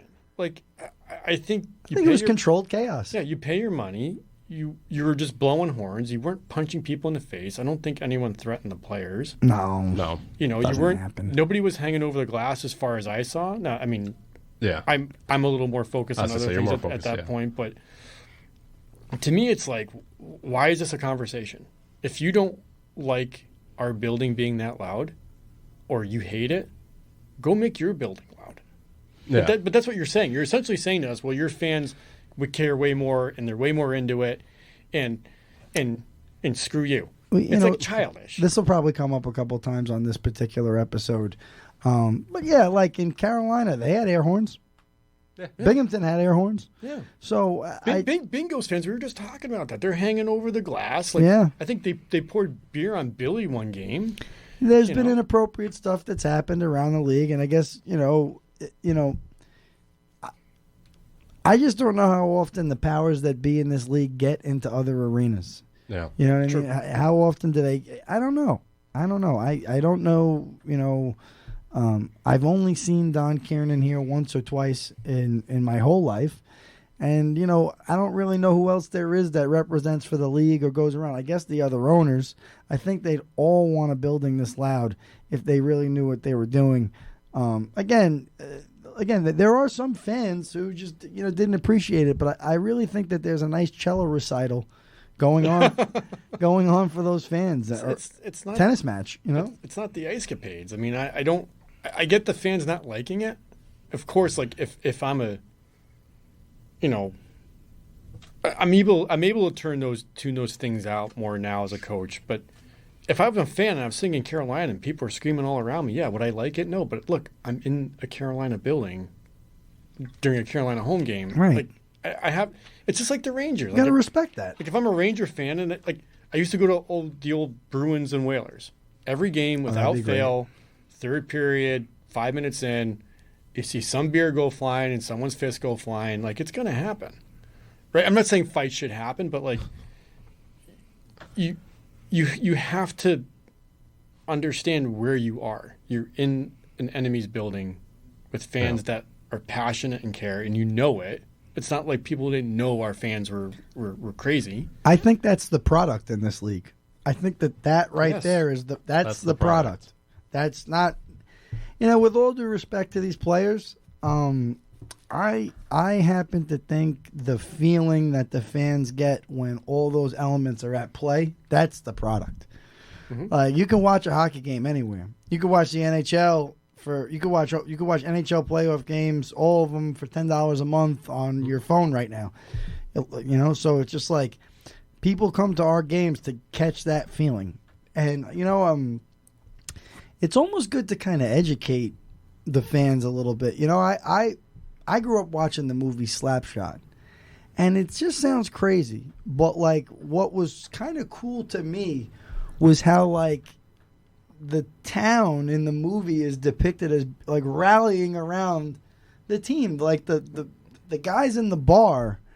And the radio guys and the announcers, they're as much a part of what made the whole scene cool. The funny thing, just in general, obviously there's fights and action on the ice, these colorful players, but there's the whole vibe that those people in the stands look like they're enjoying. That, to me, that seems cool, and to me, that's in the spirit of hockey. I think a lot of the Canadian guys will tell you there's senior hockey in these small towns and these small rinks. I'm sure the fans are passionate. Like, it might not be bringing bullhorns or whatever it is, but I'm sure there's a lot of passion there, and I think we're really close to a very pure form of the game in this league.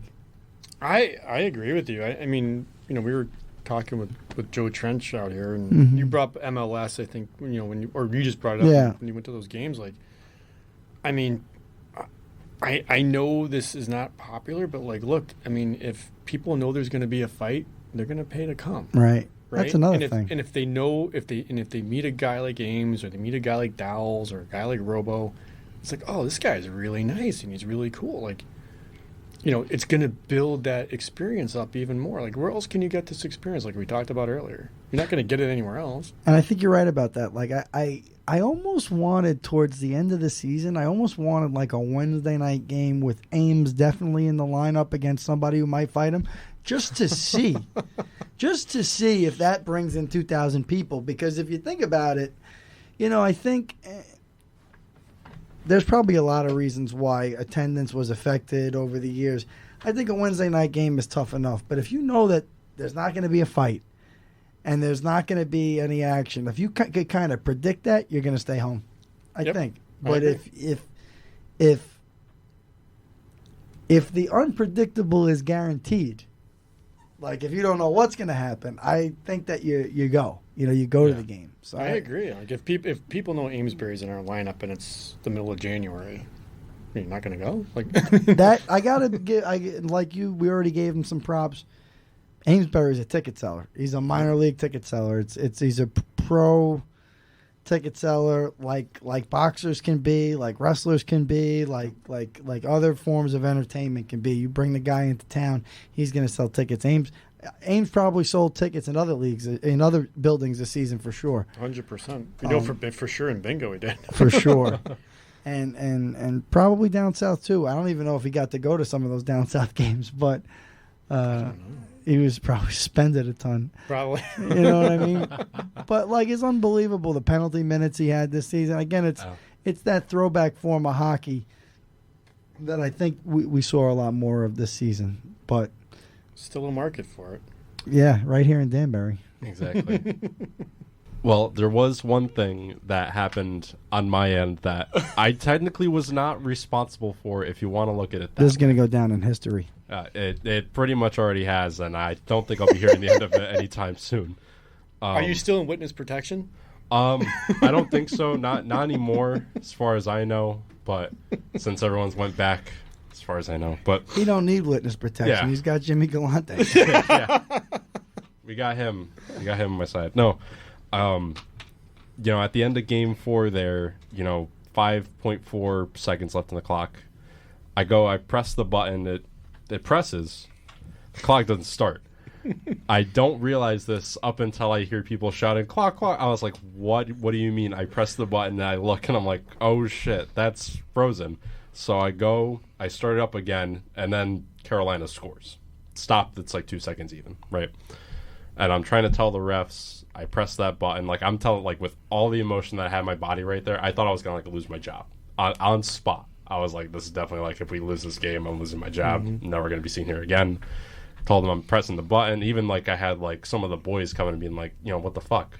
What are you doing? I'm like, no, I'm not trying to screw you. Why the fuck would I try and screw you right now? And, you know, the refs were like, well, we kept track of it in our heads too, and that clock would have ended before they scored, so that's no goal regardless. So there's that. And then which is shocking in and of itself. Yeah. Yeah, and they ruled it no goal. I waited for someone to really say, like, I had to double check with him, but then when I saw Johnny go back and scream at the bench, that's when the horns started going, and I see all these guys just come at me. Bro, I wouldn't worry about it. I counted 45 seconds. So the game was way over. I wouldn't even worry about it, man. But I want to get it from your perspective, because I know you probably had a few things to say. I know you wouldn't have said them to me the night of, because I was kind of like in shambles. But I didn't realize. So, like, I didn't pick up on the clock. I was so dialed. Okay, we got a face-off here. How many seconds was it? 5.4. 5.4. I'm like, okay, we got a face-off here. I'm like, let's win it. Let's make sure everyone's in the right spot. I wasn't even looking at the clock. So the play rolls, and in my mind, I have a clock too, and the puck goes up to the point, ends up going up to the point, they shoot it, and it goes in, and Willie's falling back, and just before they tapped it in, I'm like, this is the longest 5 seconds of my fucking life. I'm like, it was over, brother. I'm like, what the fuck's going on? And God. And I immediately thought, like, and someone was yelling clock, and I'm like, oh well, yeah, like there's no way there's 2 seconds left on the fucking just look at it. So everyone goes over. Now this had come up earlier in the year with Binghamton. Yeah. And it was a little bit different. Like we haven't gotten a call like that in our building. Yeah. So like in Binghamton, like they, one ref weighs it off. Next ref, I think it was an OT. Next ref just kind of wanders in and like calls it a goal. And we're just like, but this is happening over 25 minutes. Oh, this was that game in January. Right? Yeah. Okay, I was in Bridgeport that day. So the guy waves it off. They go to the box. Bingham puts the puck in. They go to the box. This guy just kind of, one of the other refs wanders over. They sit there for about 20 minutes, it felt like. And then they say, good goal. And no explanation, right? Yeah. So this one happens, and I'm like, in my mind, I'm like, oh, this is a nightmare happening all over again. Like, holy shit.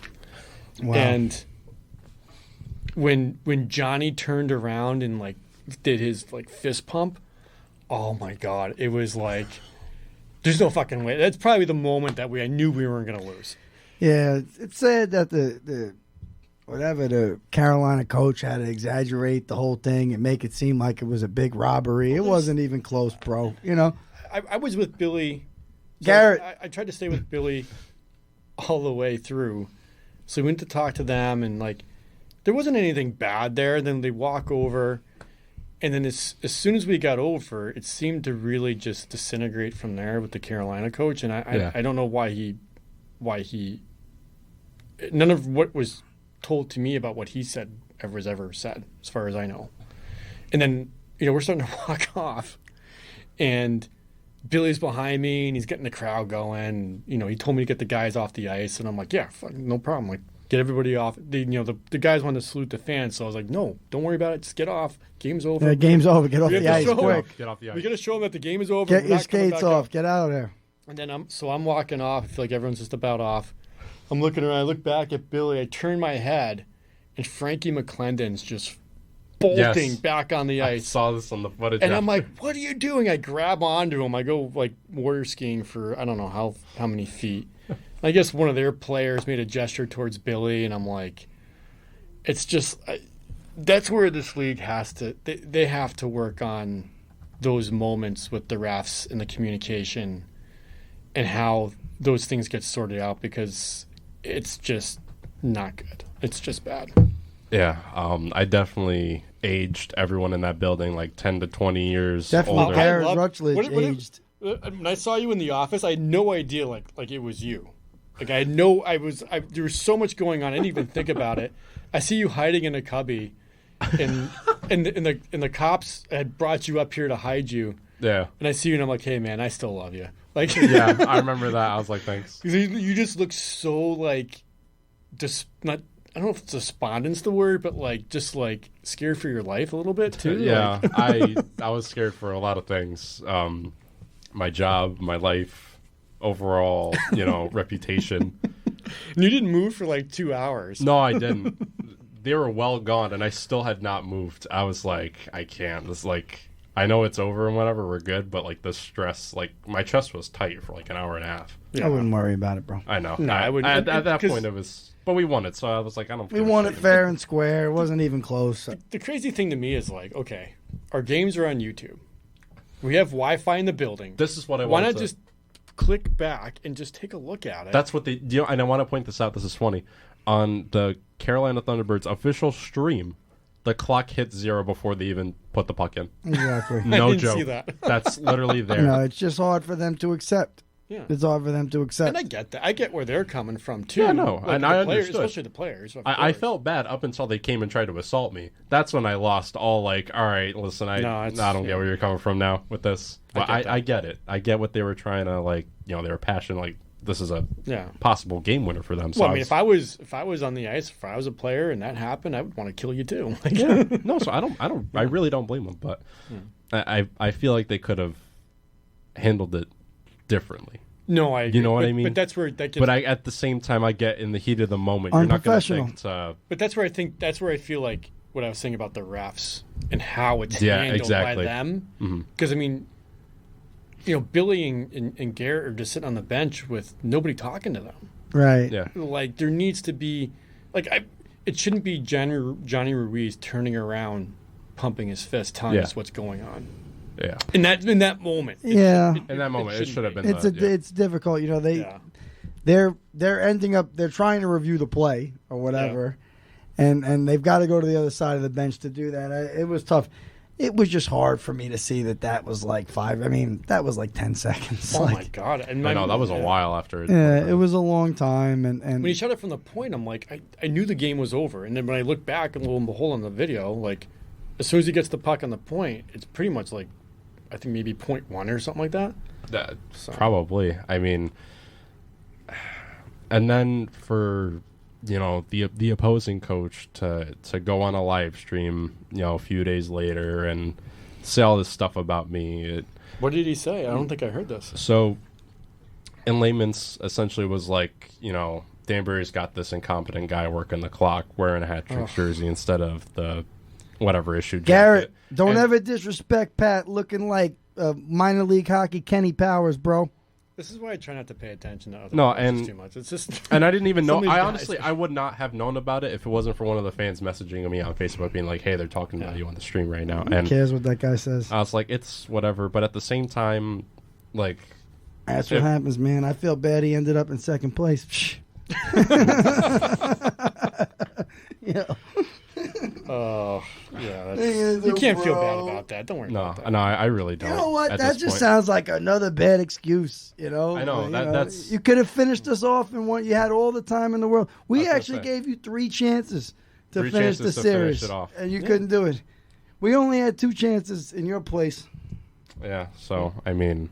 Yeah, he can't be blaming the whole thing on that. Like, that's ridiculous. Yeah. Is there anything else that sticks out in your head about this kind of tremendous accomplishment for Danbury's only second ever pro hockey championship? Oh, I think. Is there a vision, an image you won't forget? An image I won't forget. I know it sounds corny. I think everybody in the locker room just around the logo, jumping up and down, and champagne flying everywhere. I think that's going to be, because it took so long and so hard to get there, like through COVID, through not having a team, through last year, going through this year. It's it's a hard road. It's a hard grind. There's no days off from October to whenever you win it. Yeah. So that moment there, it's like, that's what you work for 8 months for. Exactly. Well said. And once again, thanks for coming on, and huge congratulations again thanks, guys, for winning this thing. For sure. Congratulations. Thank you. Started.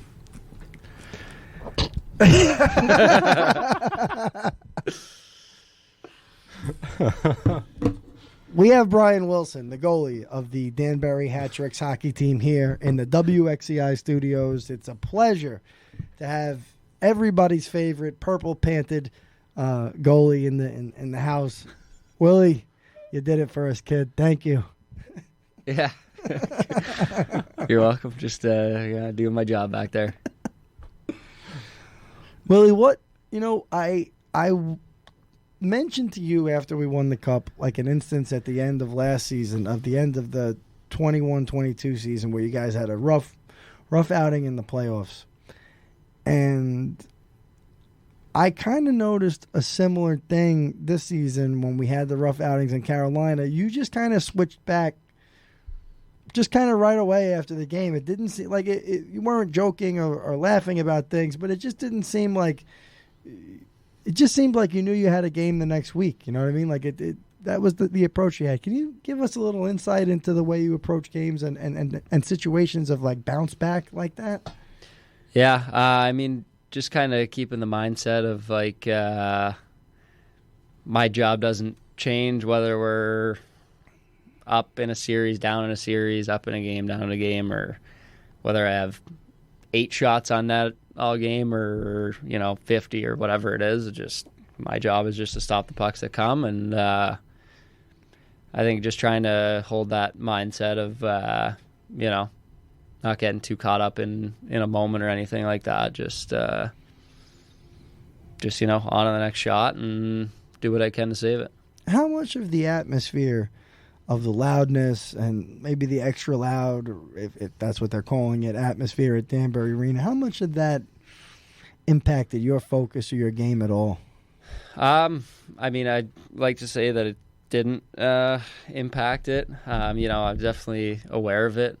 Pretty evident, obviously, the support we were getting there, and it's like anybody else. I'm not immune to kind of getting some of the the feelings that come along with that. And I actually thought in that first game at home I was maybe a little bit uncomfortable, a little bit out of my game in the first period, whether it had something to do with the crowd or not. It was just but I was able to just kind of make an in-game adjustment and really dial it in from there on out right through the weekend. So you were with the team for a real long stretch last season too.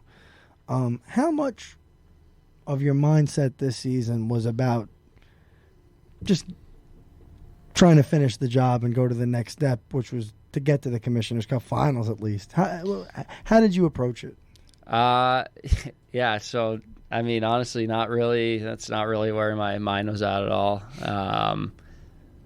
Just literally every opportunity I get, whether it's in practice or on the weekend in games, just take every opportunity and, in practice, take the opportunity to get better, and in games, just take the opportunity to stay in the moment, stop the next puck, like I said, and pretty much just to kind of see where things end up from there. Not really worry about what result might come. Just go out there, do my best to stop the next puck, and if we get swept in the first round or something somehow, at least know. All right, I put my best foot forward, and if we win the cup, then same thing, put my best foot forward, and just kind of roll with the punches. So, after that you go into overtime. What's the mindset before that Game 5 overtime? I think it just kind of stick with what we've been doing. I know like in between the third and overtime, I told the guys in the room, hey, just if we get a chance, just fire a puck on net. Like in overtime, no shot's a bad shot. Which obviously kind of ended up being true. It was a little bit of a I won't say a nothing play. X made a good play driving the net there, but once he kind of got a step, it was like, all right, I'm just going to get this puck on net and see what happens. And sure enough, you get kind of just a greasy one to fall, and no one cares how it goes in. Just get it in there.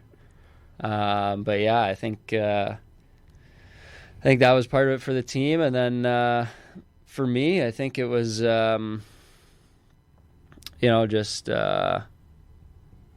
knew if I just kept stopping pucks, whether they had waves coming at me or whatever it was, I knew we're not going to get held off the scoreboard forever. It's not like I got to, it's not an impossible task for me. I just got to make the saves that come to me. And if I can just do that for long enough, then eventually we're going to bury one.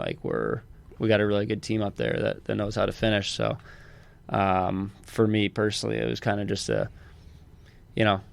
don't worry, don't kind of get overwhelmed with it, because I think they had turned it on pretty good in the third period there, and there was a stretch there in overtime where they were kind of coming in waves a little bit, and for me, it was just kind of remembering, hey, if I just keep making the next save, we're gonna go down and score. You know what I mean? We got the talent for it. The guys are gonna find a way. You have that habit of staying balanced mentally, but something I wanted to ask you played so much down the stretch. And I know there were morning skates where you didn't even want to be out there at times. You know what I mean? But how did you stay balanced physically? What do you do even on a on a game after game basis to keep your body ready to go again in a situation where you guys are playing a bunch of back-to-backs involved with the playoffs and stuff? Yeah, I mean, first of all, it's not too bad when most of your games are on the weekend. You can kind of leave it all out there, and then you got kind of a week to recover a little bit.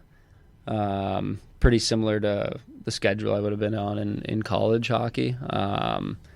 So, kind of used to it from there. But, yeah, I mean, in terms of just being prepared, making sure I'm getting a proper warm-up in before practices, before games, before skates, whatever, just to, limit any risk of injury and stuff like that. After games, just kind of moving around a little bit. We don't usually have any shortage of that going down for home games, having to, take the 3-mile walk down the stairs to go sign autographs, and then the 3-mile walk back. That's sort of what it feels like. Get your cool down. Yeah, exactly. It's built in. But, just moving around and stuff after the game, just to kind of get the blood flowing and get the muscles cooled down. That was kind of it through that playoffs there. And then I kind of wanted to ask, from your vantage point, were you able to see that goal go in? Not because I know you're on the other side of the ice. That's the only reason I asked. Because then I didn't know how in your mind you were just ready to just start throwing pads and stuff. Yeah, and typically I can always tell when it goes in, but I really didn't see that one go in. I thought I might have seen something trickle through the pads, but I couldn't really tell. People started freaking out, and I looked. For my eyes went right to the ref to see if he was calling goal or not, because I don't, if he's not calling goal, I got to stay, ready for the puck to come down the other way or whatever. And saw him pointing at the net. I was like, all right, well, I guess we're done. So.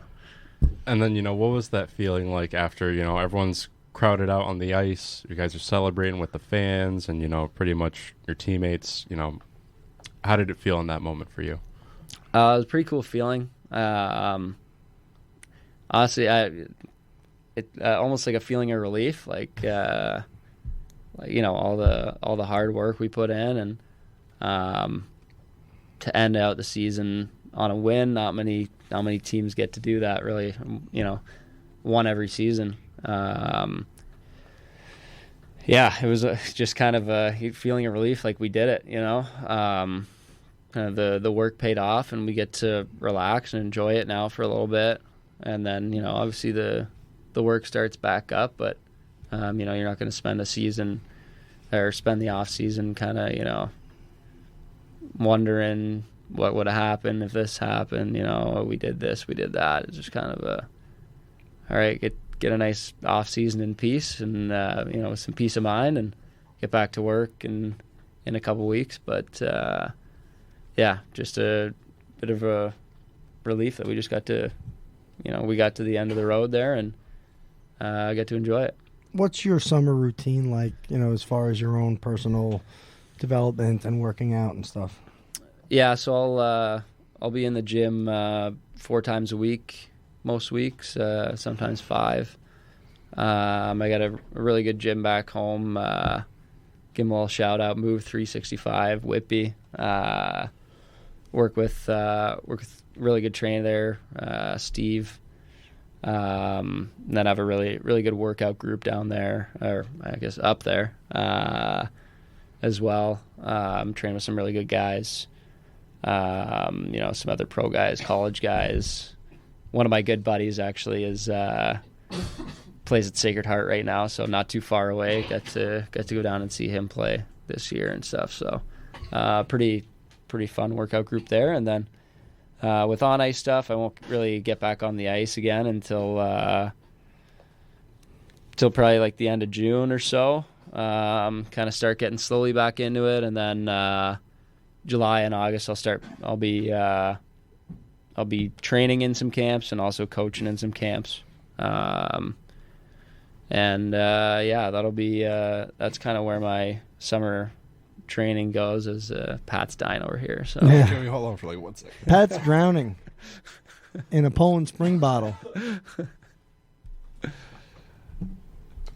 Happens the best of us. I don't know, something went down the wrong pipe. Brian, what stands out to you from this celebration? We've already kind of been over it. You guys had great on ice and in locker room celebration. It went into the night, out around town, and then you had a great party with the fans. What turned out to be a really nice thing. Obviously, Matt, can you re-ask that question so I'm not coughing in the background? Okay, I'll re-ask the question, but this we can't cut from the tape though. Why don't you go out in the hall? Yeah, here, you guys do that. What the fuck just happened to you, bro? I don't know. Jesus Christ. All right, do you think? All right, we're going to get him out of here in a few minutes. But. We'll be right back after these messages. Yeah. Go ahead. From Robitussin. There was obviously a lot of celebrations around town, right on the rink. After the game, it went out into the city, and I'm sure different spots you guys ended up at, probably Molly's or something like that. And then ultimately you had a great party with the fans the following, I guess that was a Tuesday night, and you guys trekked to the city on the Monday. Eventually there was a parade that ended basically right outside Danbury Arena. Why don't you can you give us that loop of like those things that stand out in your mind now from this celebration, like the 3 scenes that are just stuck in your head? Or yeah, I don't know if there's like one specific like moment or anything that stands out from it. Just kind of getting to enjoy that time with the guys. Usually it's throughout the season. We'll have our nights. We go out and hang out with each other and do whatever. But it's always kind of all right. Well, we're gonna have fun, but we got practice in the morning or whatever. We obviously got to stay dialed in with that stuff. So. Just kind of cool to have that time and not really any pressure on, we got to be somewhere in the morning or whatever, and practice. We got a workout or a practice, and so I think that was pretty fun. And then something I noticed kind of before even the celebrations, before we'd ended the series or anything, just the amount that it seemed like there was like a heightened awareness around town.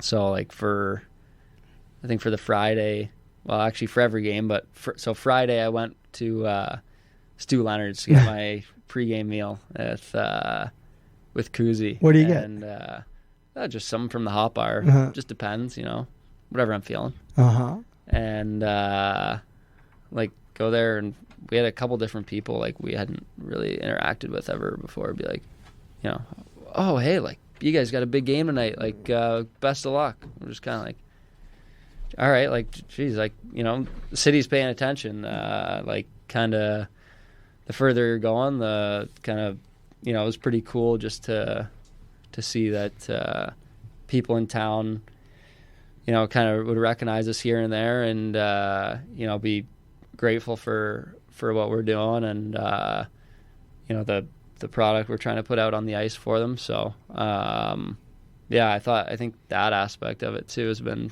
pretty cool.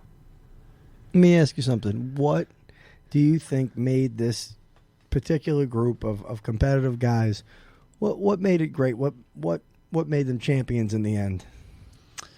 I think just sticking with it. We had different points of adversity throughout the year. And I mean, not that much compared to others, but I think we earned not facing as much adversity, if that makes sense. Like, we'd lose a game or whatever it is, or lose a guy. Someone gets called up, we're short guys. And it's just like, it doesn't matter. We just got to go forward. You know what I mean? Stick it out. So like, we lose a game. It's like, all right, well, we're just going to be better the next night, and try and do everything we can to reverse that result. I don't think there's many times throughout the year that we lost 2 in a row. We just kind of didn't let things snowball. let things spiral downwards or anything. It was just kind of, we hit a bump in the road, and it wasn't like guys getting down on each other and things like that. It was, kind of a balance between accountability, but also keeping it positive and just understanding you kind of, you learn from things like that, but you also have a short memory and just move forward and do your job the next night. And, as we're starting to kind of tail off here, I want to bring up Gordy and, obviously his retirement. How did you kind of react to that info, and, how does it feel to have played with him? Yeah, I didn't really know going in. I didn't know what his plans were. So, yeah, when he announced it, it was just as much a surprise to me as anyone else. But, yeah, good for him. Like, pretty cool going out on top like that. And, obviously, I understand there's, every year guys got to make tough decisions to, stick with it or move on. And, I'm happy for him that he kind of achieved what he was looking to achieve and what we were looking to achieve as a team this year. And, great guy to play with. Obviously just a good guy to have around the locker room. He's got an A on his jersey for a reason. So, yeah, I'll be, I'm obviously wishing all the best to him and whatever's next for him. And we'll, him and I will be in touch, I'm sure, plenty throughout the years. But, yeah, no, I'm just, it was a privilege being his teammate and wishing him the best in whatever's next. As we let you go here, Brian, what do you want to say to the fans? Thank you guys. You guys kind of, you could see the difference it made, us going down and playing in Carolina and kind of getting thumped around a little bit and come in here and we've got our fans in the building and like just completely flip things on its head. You know what I mean? That was kind of that aspect that it felt like, was just that breaking point. It just pushed us over the edge. Just gave us that little bit extra energy that we needed. And, I appreciate the support a ton. I don't know that I've ever played in a place that's got as much passion for hockey as Danbury and the fans here for the Hat Tricks. It's pretty wild to see. Honestly, it's pretty crazy to be a part of, and I'm very thankful for that. Your Danbury Hat Tricks goaltender, Brian Wilson, on Hat Trick City from WXCI 91.7, Western Connecticut State University, and streaming live on WXCI.org. Brian, thanks for joining us. No problem. Thanks for having me. Thank you. Ladies and gentlemen, welcome back to Hat Trick City. I'm your host, DJ Patty Cake. As always, joined by DJ Uncle Matt here in the studio. Today we have two of the greatest defensemen on this championship team, Kyle Gonzalez. And, hey, listen, man, this is a amazing championship team. I can't doubt these guys like that. No, I don't doubt them at all. I'm blushing. Listen, Kyle Gonzalez and Brendan Dowler in the studio. Boys, how we doing today? Doing good. Thanks for having us. Doing well. These Thanks guys for can having play us. a little bit. Yeah, they can play a little bit. Guys, it's great to have you back, Kyle. It's great to have you back, and we definitely did a good test of the sound system. Yeah. So the sound will be better this time that you're on the show. Brendan, always a pleasure to have you on here. Guys, you guys are already past the stage of where you've thanked everybody multiple times over. I just kind of want to know where you guys were right when the goal got scored in overtime and what was going through your minds. You want me to go? All right, go ahead, Kyle. I just remember the play was coming up the ice, and one of the D-men, J-Mac, was looking towards the bench with a stick up in the air, and he had that look in his face that he usually does. Needs some wind. He's coming for a change, so I knew it was my turn to go. So, I said, Frankie, door. Frankie opened the door, got onto the ice. Started kind of heading with the play. And just as I was like entering the zone, crossing the blue line, I saw X backhand it, and then one of the D-men overskated. Was it Baker? No, Kennedy. Kennedy overskated the puck. It landed right on Marshy's stick in the slot, and I saw him shoot it. And then I lost sight of the puck, and then I saw it reappear on the other side of the 5-hole, slowly sliding in, and it went in. And at that point in time, I'm probably just inside the blue line now, tops of the circle, and that's when I start shedding my equipment. And Marshy's flying past me, X is on one knee, and gosh, I still get fucking jitters thinking about it. It was an unbelievable moment. Yeah, it was awesome. If the listeners could only see the grin on Kyle Gonzalez's face right now.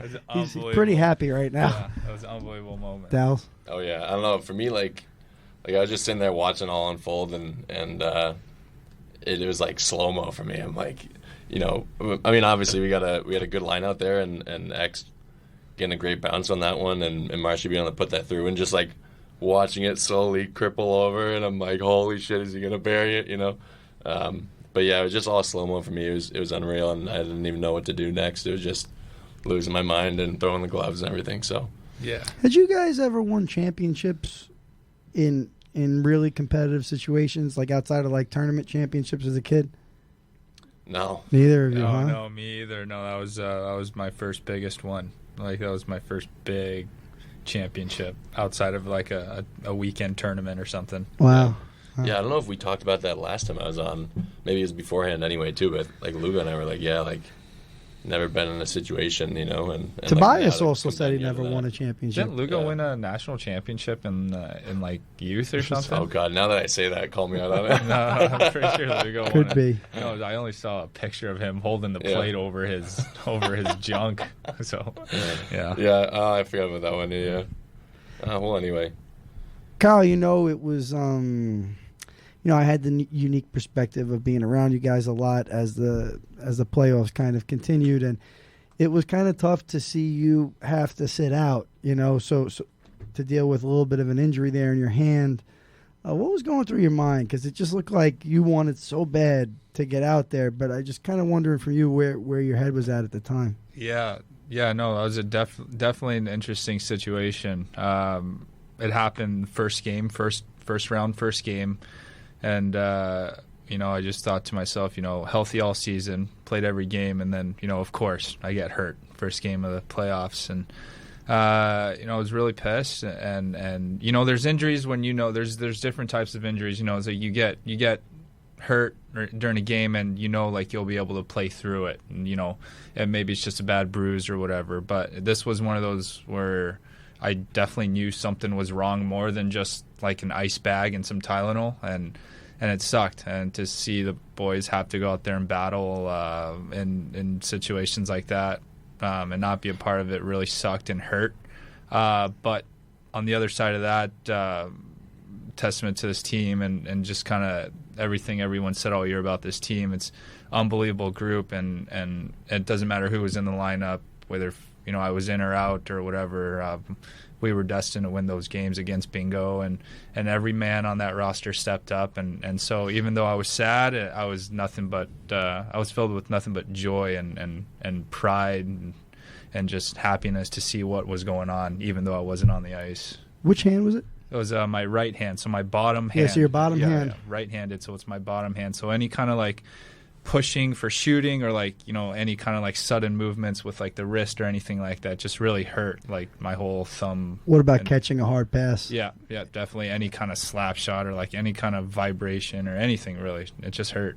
Oh wow. Yeah. It was tough to see you deal with that, and then it was kind of a relief because I really wanted to make sure that you were in the game, and so be it that you were on the ice when you won the championship. So it was great to see you kind of battle back. There were a lot of little injuries that affected this team. Johnny missed some time. Yeah. You missed some time in the playoffs. Yeah. Toby missed a bunch of time this past season.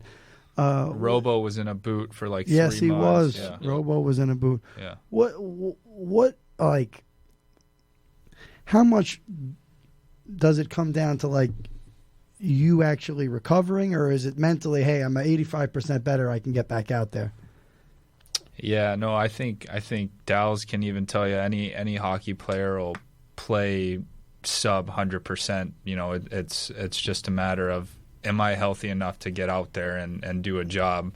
We'll use Tobias as an example. I mean, I don't know if everyone knew this, but now that the season's over, I mean, like, the kid didn't have an ACL.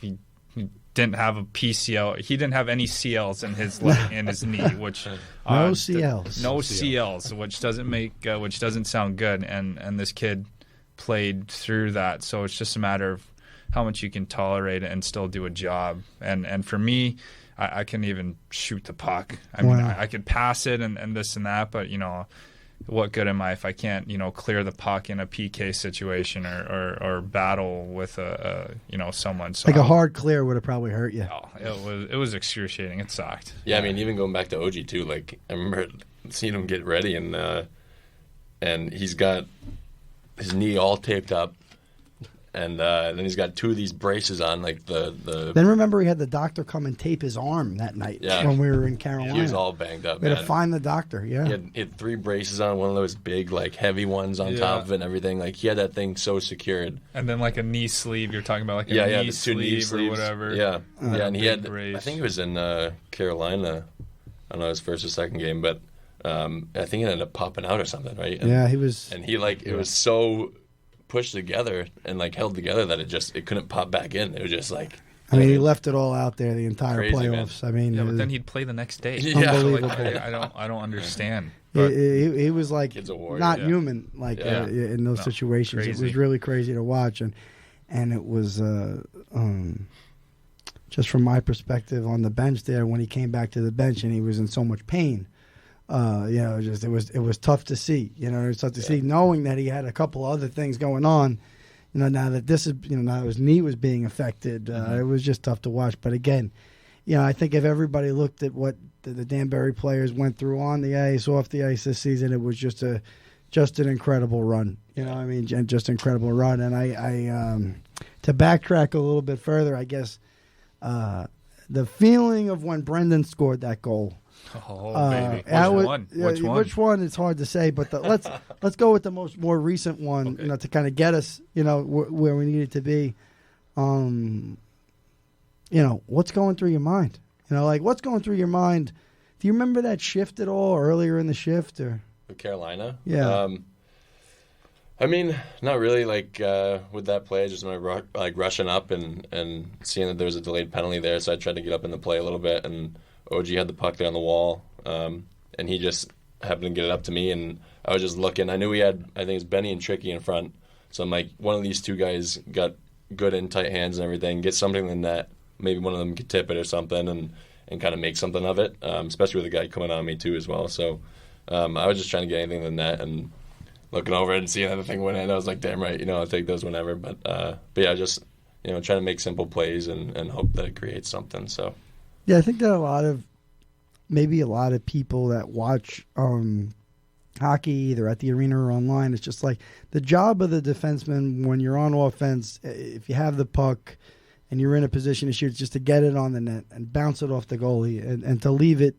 You know, obviously you want to score a goal, but in most situations, just getting it down there in a dangerous spot for the teammates to possibly put it in is all you needed. But you had another long-range one versus Binghamton, right? Yeah, and that was one I'll never forget that one. That was just that one gives me unbelievable. Too. Yeah, that was. I think it gave crazy. Chills to everybody who saw it, because it's just like, you know what it is. And I think that we've talked about it. We talked about it with Voity when he was on for this, but it's just like, you know, like the level of interaction that the fans have.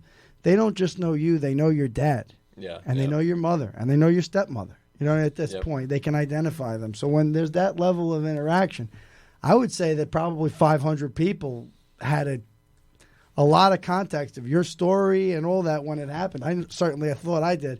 I was just like, holy curse word, you know?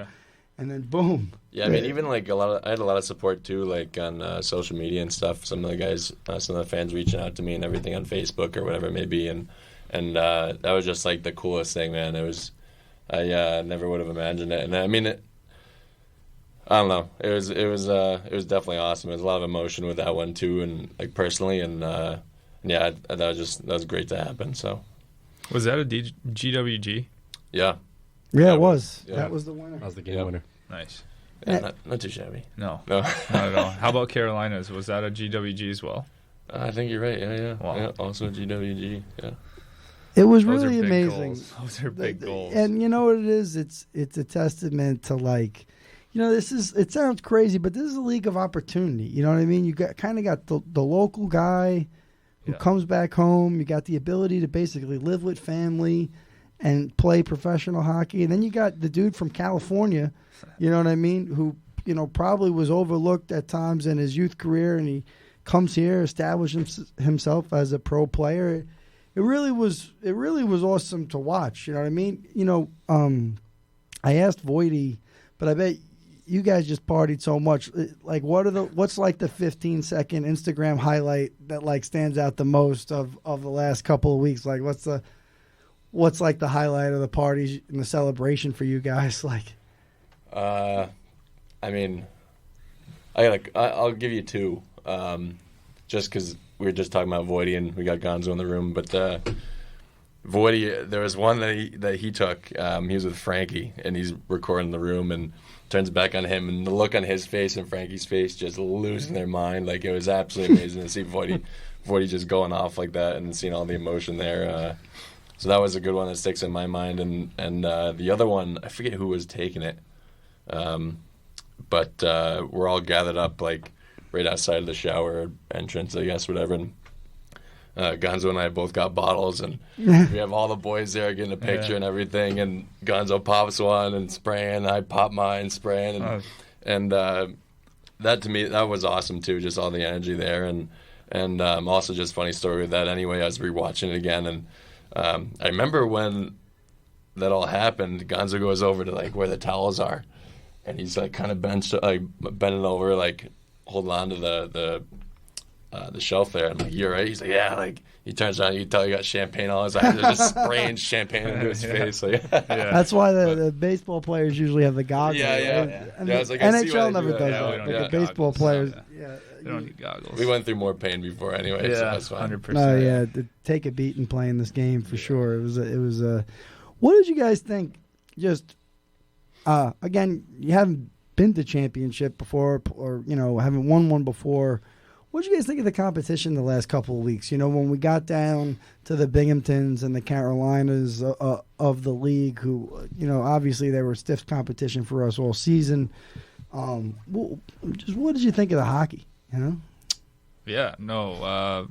Especially you having played at a higher level. Yeah, no, respect to both those teams. They definitely were in those situations against us for a reason. Binghamton being that, you know, conference final game or whatever, and then Carolina being our championship round. Both very good teams. Both teams have things you know, that they're very good at. Binghamton's you know, they're good at moving the puck, and they're bigger, and they're mean like us too. So they probably intimidated a lot of teams, and so they were good at that. And Carolina was just a skilled team with a lot of puck moving good players, and so both teams, you know, and both teams have guys that have been at the next level that I've played against at the next level too. So both teams had everything it took to win the championship, you know, respective to, you know, their skills for sure. All three teams, yeah.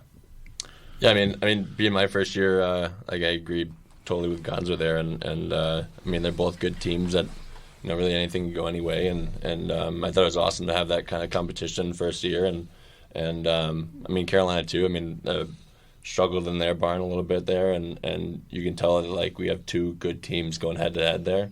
So I thought that was great. I mean, me personally, obviously very biased opinion, being I'm the one in the room, but you know, just the way we handled ourselves, I thought it comes down to how close of a family we were. I mean, cliche or not, you know, genuinely, this is like the closest tight-knit group that I've ever been with, and I think that went, like, I thought it made wonders for how our season went. So, yeah. I agree.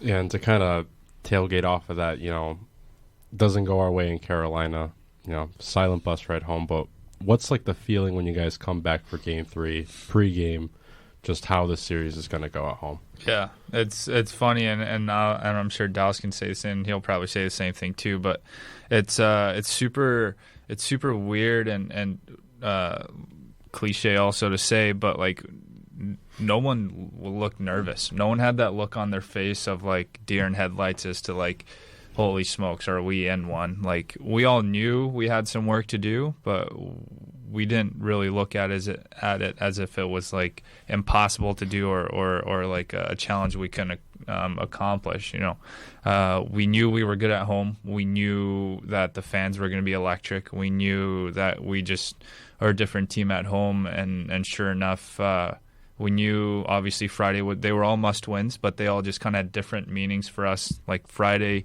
obviously was a must win, just get through Friday to force a Saturday. We knew Saturday was going to be the grind, and obviously that's the one that, you know, almost went into OT. But we knew if we got past Saturday, Sunday's anyone's game. And Sunday's game was obviously a nail-biter in itself. But when it got to Sunday, we were definitely licking our chops. Yeah. I'm going to have respect for Carolina and say, I'm not going to say we knew we were going to win, but getting to Sunday, we knew we had a pretty good shot for sure. Yeah, definitely. And like one thing that stuck out to me a lot was just kind of living to fight another day, you know, and kind of back with what you were saying, like Friday, just you know, one of those live to fight another day, and we obviously knew we had to get that win under our belt, and our season was over, you know, but like you said, yeah, like I don't think anybody was really nervous, at least look at them wise, and you know, I thought we handled it pretty well. And for me, I'll never forget, it gives me chills when you guys mentioned it anyway, but coming down Game 5, doing our long walk down to the rink, and just coming down the tunnel there and just hearing all the fans going ballistic, and you know, that put the biggest chills down my body, and just got me so hyped up and just amped and ready to go, you know. And I think that was the coolest experience. I think the guys, you're not back there for that, Pat, right? What do you mean? When they walk through? Oh no. So like I think like last year the guys like weren't prepared for it. So like for a few guys it like seemed maybe a little weird, but like this season it seemed like, I don't know, more guys were prepared for that, like for the fans to be there and to get that charge. And by the third day, I thought it was great. Something that we've said in the other interviews we're doing for this episode, it just never felt like the season could end for us at any moment, and it could have. Technically, it could have. Yeah. But it just never felt like that was the situation we were facing, or anything that was going on, especially when we were heading home. Yeah. You know, listen, you know. We were all, you know, we were basically all together for that. It's like, yeah, you know, I've been around sports a long time. It's like a long bus ride. Fucking everybody got hit with allergies. Oh my God! Every single player. I mean, they did that on there. purpose. Yeah, they knew that we were going to get whacked, because in reality we should have just played. In all fairness, we should have just played one game there, and then it should have been 3 back here, and then 1 down there if necessary, because that would have been fair home ice advantage. You know what I'm saying? For the final game there, you think? It wouldn't have gotten that far. They were never going to beat us in 3 games here. They only had 1 chance to beat us at home. Yeah. So really, they knew we were going to get whacked with allergies. So they said, let's keep them there 2 nights, get them all sick for it. And that was the best they could do. That was the best they could do, I'm telling you. Well, Garrett Rutledge, he came up with all these type of conspiracy theories. This is the best one I got, is that they were trying to give you all seasonal allergies. Yeah. Well, I was saying, too, before when we were going up, like, when we went there earlier in the season, like, guys were sick as dogs. And, like, myself included. And that was, like, one of the most miserable trips. That place is so hot and everything, too. So it's like here we go again. Pollen is at its highest potency, like 90% of the year down there. So you're done. Billy thought he had COVID. I'm the doctor. I'm telling you, he didn't. He was driving at the front of the bus. He was sitting at the front of the bus with the hatch open right above him. Yeah. For 11 hours. Yeah. Boom, you're done. That makes sense. I mean, you're done, bro. I think the biggest way, too, though, is I think a good setup for that series would have been 2 home, 2 away, and then come Game 5 back at home. I think that there is the biggest game. 100%. I think that could have worked out. Advantage for us. Like 2 in Danbury, 2 in Carolina, 1 back in Danbury. That, to me, makes sense for home team advantage. It wouldn't make sense. But wait, it wouldn't make sense, though, because guaranteed probably you guys are going to win it on the road, I think. Yeah, Or I mean, if we got to win on the road, we got to win on the road. like exactly. we did You get mopped. Like, yeah, either way, there's really no good way to. they do really a thought they 5-game had series. us. Like, they really thought they had us. Yeah. It was like, no way, dude. Well, I mean, I don't know. Maybe I should hold my tongue too, but I mean, they know they only need to win one game. Yeah. So I don't know if that plays any part. I don't know. I obviously wasn't in that locker room either, but you know, maybe that gets to a couple guys with, you know, maybe we lost the first game. Knowing that locker room, they definitely knew that they only had one game left. Well, that was their were licking mentality. their chops. Yeah. Like, to me, that's, I don't know. I think that was a big part of. I thought they were done after Friday night in Danbury. I thought they were done. Yeah, I thought they were done. Yeah. There was just no way, because what it was their fans, like, again, you know, we're gonna get into this part of it now, because we really wanted to know what you guys think. But their fans really thought that, like, we were playing in some practice rink and there were going to be 800 people here. So I just don't know what they were, because they were writing on Facebook, "Oh, let's bring our air horns," and like some person literally wrote this. "Let's bring our air horns and blast Danbury Arena down." 50 people from North Carolina were going to do that? They were probably overwhelmed. Right. It was so loud in that arena Oh that my final God, man. weekend. But you know what it is? I got to be 100% honest with you guys. I came from the days in this league where, yeah, I mean, even Danbury Whalers, I'm sure Herm will tell you it was a sellout every night. Yeah, man, there were a lot of nights. I mean, there were some nights in the first two seasons of the Danbury Hat-Tricks who had weeknight games where there were 800 and 900 people here. Mm-hmm. So I'm from those days in this league. I would never want to go back. And I would want this all the time. I mean, some people don't want the loud noise. I mean, I don't want tinnitus, but yeah, at the same time, I definitely got a fair share of that one. you know what I'm saying? Like, I can't imagine that you guys would rather, like, play in some building where everybody's just watching a tennis match. Like, I just can't imagine that. No. And I definitely wouldn't want, and no disrespect to you guys, I definitely wouldn't want to do it for some of the prices that the younger guys get and stuff like that to play, you know, some of the salaries. Hell no, I'd want to be in a rodeo and you know, like but we want to hear from you guys what you thought about the noise. I mean, I absolutely loved it. Like I was saying before anyway too, like with the tennis thing, like coming out of the games, going and laying in bed, just thinking about everything going on. On top of that, just with tossing and everything, thinking about everything, just like constant noise going on in my head, just from all the horns and everything going off, all the cheering and everything. Like, I couldn't even imagine. We didn't have the horns right behind us, let alone being right on our bench, you know, like, so that to me, like, that was absolutely amazing. And being my first experience, or big experience like that, was just second to none. So that was awesome. I thought the fans really brought it for us, and that was a huge piece, at least for me personally. Like, having a dedicated group of fans like that, you know, there to support us and making that much noise was just amazing. So yeah, I just piggyback off that. I mean, it even helps, like, get players here too. Like you just talked about pay and you know, whatever rookies get paid in our room, you know, if it's not a lot, they can at least back it up. But, you know, at least our fans are sick. Well, it's you know, time in their life. At least we play in a sick arena, and you know, it's you know the fans are doing it right when during, like, TV timeouts and media timeouts, the coach is trying to tell you something and he has to, like, use hand signals to, like, he needed a bullhorn. Try and he needed demonstrate. his own bullhorn. Yeah, he needs his own megaphone to talk to the guys that are a foot and a half away from him. And that's just credit to the fans and the passion up there. You guys are unbelievable. You guys are crazy. Yeah. And I mean, I think that's what it's all about, man. I mean, I just think that atmosphere alone.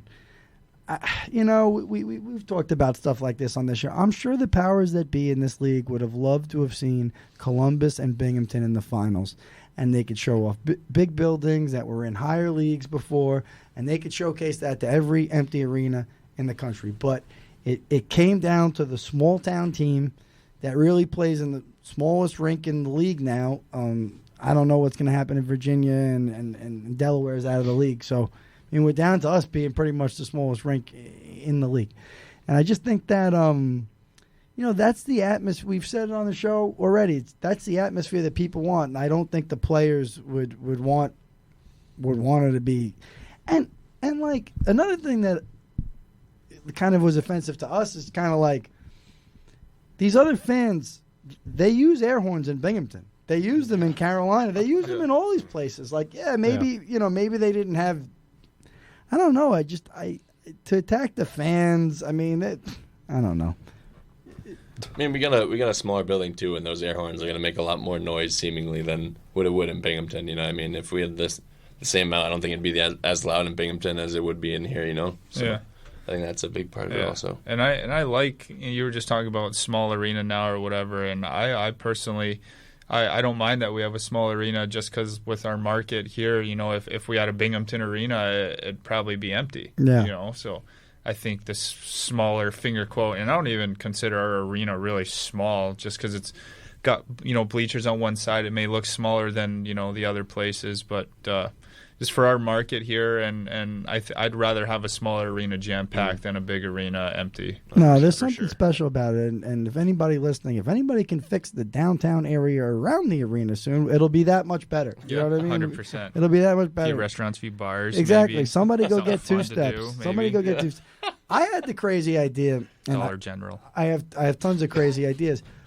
Why didn't somebody buy 2 steps and make it like a minor league hockey Hall of Fame? Just fill it with minor league hockey memorabilia. Have people come in before the games. It's a restaurant, but you walk around, you just see like an amazing display of, stuff that. That'd be unreal. Something like people like Ron Evans have at home, and like the stuff from the Galante family attic. You know what I mean? Yeah, like an Applebee's type vibe. Yeah, how they like construct each one. You just to be need like like beer and local pizza, stuff, and tell people to walk around and take pics in front of. I mean, I think these guys have wanted to stick around here because they enjoy the hockey vibe. You know what I mean in town. So definitely, that's what's happening, fellas. What was the best part of the the last couple of days after the next couple of days after the game was over for you? Like, did you guys?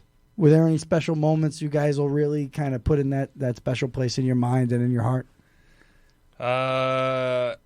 We obviously had fun. We had fun that night, and the next few days, we ended up going to the city. I think memories from the city will stick with me. We took a picture in like a rooftop bar with like red robes on, and with the cup and stuff like that. The robes were just the color they were giving out for warm robes there. Yeah. But through everything, I think the memories that'll stick with me the most are from that night. And just like from the moment, we shed our equipment and just being in that circle, and just we weren't even screaming like yes, yeah, we were like saying like oh my god, like we were like oh my god, like we didn't know what type of emotion we didn't know what just happened, and from the ice to like getting to share it with family and friends, eventually everyone came out onto the ice. Which was cool too. But the locker room, the time we spent in the locker room with my fiance and the boys, and just the cup and the champagne, and just realizing we had done it, and smoking cigars and stuff. I think that first night for me will probably be something I take to the grave, along with everything else. But that'll be up top for sure. It was really special too because Brendan, your grandfather, was able to make unreal. it to the games. How old is he? Oh God, don't put me on the spot. I'm going to tell your father. Yeah, he's gonna be listening to this too. Like, God damn it! Yeah. No, that was a bit of a whirlwind of a weekend too for my family.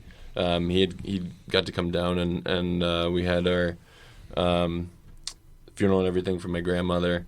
A couple of the boys came down, Gonzo included, and well, just for the record, his grandmother didn't die this past weekend. Yes. She passed away a few months ago, and they had an official family ceremony. Being in Florida and everything.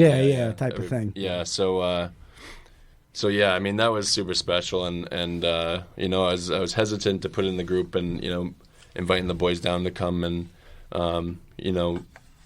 especially being playoff time and everything too. But seeing the guys that we had there, coming and support us was absolutely amazing. I knew it meant the world to me and my family, and even with the guys that weren't able to come. So guys from the team made it down. Yeah. To the ceremony. 9 a.m. Saturday morning. Wow. After, early morning after the game Friday night. Wow. And so that was awesome, and then going down, being able to win that, I mean, kind of like what Gonzo said that night, right after there was absolutely amazing being able to share that. My other grandma was there, Nana, shout out to her, fucking always supporting me, and she was able to come down to that and experience all that, and having Grandpa there was amazing, and seeing my dad come on the ice, he just ended up coming down and surprising me, like tapping me on my shoulder. I'm like, what? And he was there, and then waving down my parents, like my mom and my stepdad and everybody, and that to me was the ultimate, getting to share that with all them and taking all the pictures, and yeah, I mean, to have two of my biggest families there with the boys, and then actual family, blood family there is absolutely amazing. So yeah. Something we left off your previous episode, which I've actually been kind of, maybe the word's mad that we didn't get to it or you didn't spit it out when you were here, was that you do some graphic design. Yes. And you showed us a really cool, a really cool like mashup logo of the Hat Tricks and the Trashers. Yeah. And now you've designed a tattoo. Yeah. Let's see it. Let me see if I can pull it up quick. I got it pretty close. But we're gonna do a special episode. Wait, we're gonna do a special episode this summer where we just let him and Dom talk about their perspective on hockey design. That'd be great. So I think this is gonna be it Wow. with just obviously my number and the cup and stuff. I see. Yeah. Well, I like Dowler. Maybe I'll get 11 up there too. I don't know. Wait till I show you. I wonder if I can show them the rings. Oh, what? Have I shown you? I don't know if I even what? showed. Oh, you can show it. You can show it to us. You can show it to us. Excuse me.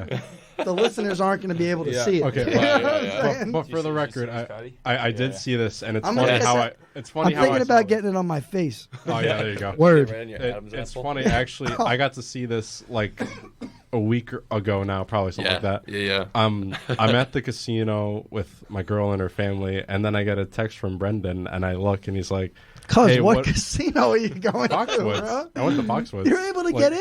Yeah. Oh, okay. You can go because I went to the outlets. I went shopping. Oh, you went to the outlets. Yeah, so you're not really in the casino. You're in the outlets. No, but it's like attached to the casino. I know. But either way, so I'm there shopping, and I see, Brendan texting. I'm like, oh, what's up? And then I see he's like, hey, what do you think of this tattoo? Anything you would want to tweak with that? I was like, kind of weird he's reaching out to me to help with a tattoo, but this is sick. Whatever. We talked like for an hour, and we're talking about like just different stuff, like business, whatever. And then I get to a point where I mention like his podcast. Yeah, with Lugo. And then he's like, shout out to Lugo. Yeah, and then he's like, oh, what the hell? I've been texting the wrong Pat this entire time. My tattoo guy is also named Pat. No and I just texted you this entire time. That's hilarious. Dude, it was absolutely ridiculous. It was great. I read that and I was like, oh, all right. Could you full conversation. pull up, just for reference, pull up the mashup one that you did? Yeah. Oh, wow. Actually, I've done a couple now. Wow. Too, So I gotta that's pull up the how it's gonna be. conversation. That's pretty nice. So like around the top ring is like Let our me see here. slogan. Family, passion, purpose. Yeah. And then Oh, yeah, here. I have the Top Trasher record. one. Here. That Oh, one. that's cool. Yeah, that's those cool. are cool. Yeah, man. we have That stickers one of I have. those. Oh, Yeah. no shit. We didn't get no stickers of those, dude, to put up in here. Patty, Yeah, check these out. we gotta. I don't know if I got any left laying around. We got to make T-shirts of those, like at the pocket, Whoa. I want to get a patch of it so bad. like man, on hat. the T-shirt pocket. Yeah. That'd be Yeah. cool with that, bro. I did Ames's logo too. I don't know if you guys saw that one. Yeah, That one was some cool. This jerseys. is That's Yeah. cool. I've Oh, matched do a you wanna see couple. this? Oh, those are gorgeous. I'm excited for that. Those are sick, man. Yeah, That's unreal. cool. So you didn't go to school for any of that, huh? No. I mean, like growing up, me, my sister, my little brother, my mom did too. Always did drawing on the side, just messing around. And I'm no crazy artist by any means, but ended up getting a iPad and been messing around with it since then. And just kind of like a fun thing I started doing at the beginning of the year, and then everybody loved the Trashers mash, and I absolutely loved doing it, and just kind of like kept going with it from there. So been messing around with that stuff. Yeah. We should have sold T-shirts of that. Dude, That would have been sick. I would have loved to have hopped on the merchandise stuff and maybe down the road or something. But It's funny. This was part of that 1 hour long conversation that we had. Yeah, thinking yeah. it was this tattoo guy. I was like, you should have done the merch. Yeah, a few That's people want to so shot funny. at want to take a run at that merch table. Yeah, So funny. it would have been awesome, and so I don't know. We'll see what happens. But yeah, I would love to do something with that logo, and at least get a hat going or something. Big hat guy. That'd be great. What hat are you wearing right now, bro? I think it's a Jupiter Hammerheads. I always Oh, forget wow. the ones I'm wearing, but Yeah. I got a bunch of low pro baseball teams and like collecting them. Oh, So. I got a bunch myself. Yeah. Boys, what are you guys gonna do this summer in terms of like hockey wise and non-hockey? For me, I'm currently in my last class for my master's in my human resource management, and I'm done. I'm done in like 4 weeks. You got one of those good 1-year programs, right? You did a bullet on it. Yeah. So it's taken me like 2.5 years, but it's only 10 classes. Wow. So I've been doing it like with hockey at my own pace or whatever. But one more class there, and then as far as training and stuff, I probably won't skate until July, something like that. But I'll be getting into the gym here within the next week or two. Wait for my body to, just kind of heal itself and start all over again. I just saw a coach today. I just put some stuff in his garage for storage, and we were already talking about next year, just getting fired up already. So I mean, we're already getting fired up for next year again. So are you still going to be living where you were this Yep, season? I'll still be in Pauling on the Kirby Hill Farm. Shout out to the Diamonds. Thank you guys. Yeah, you got your own little palace out there. Thank huh, you dude? guys. Need Wi-Fi. Thank you. What are you on the? You got your hotspot all night? Yeah, Oh my god! Shout out to Verizon. Unlimited Quick data 100, or what? 150 gigs. Oh my goodness! Yeah. That's brutal. Brutal. Catch me dropping in though all the time. Yeah. I still drop in with the boys.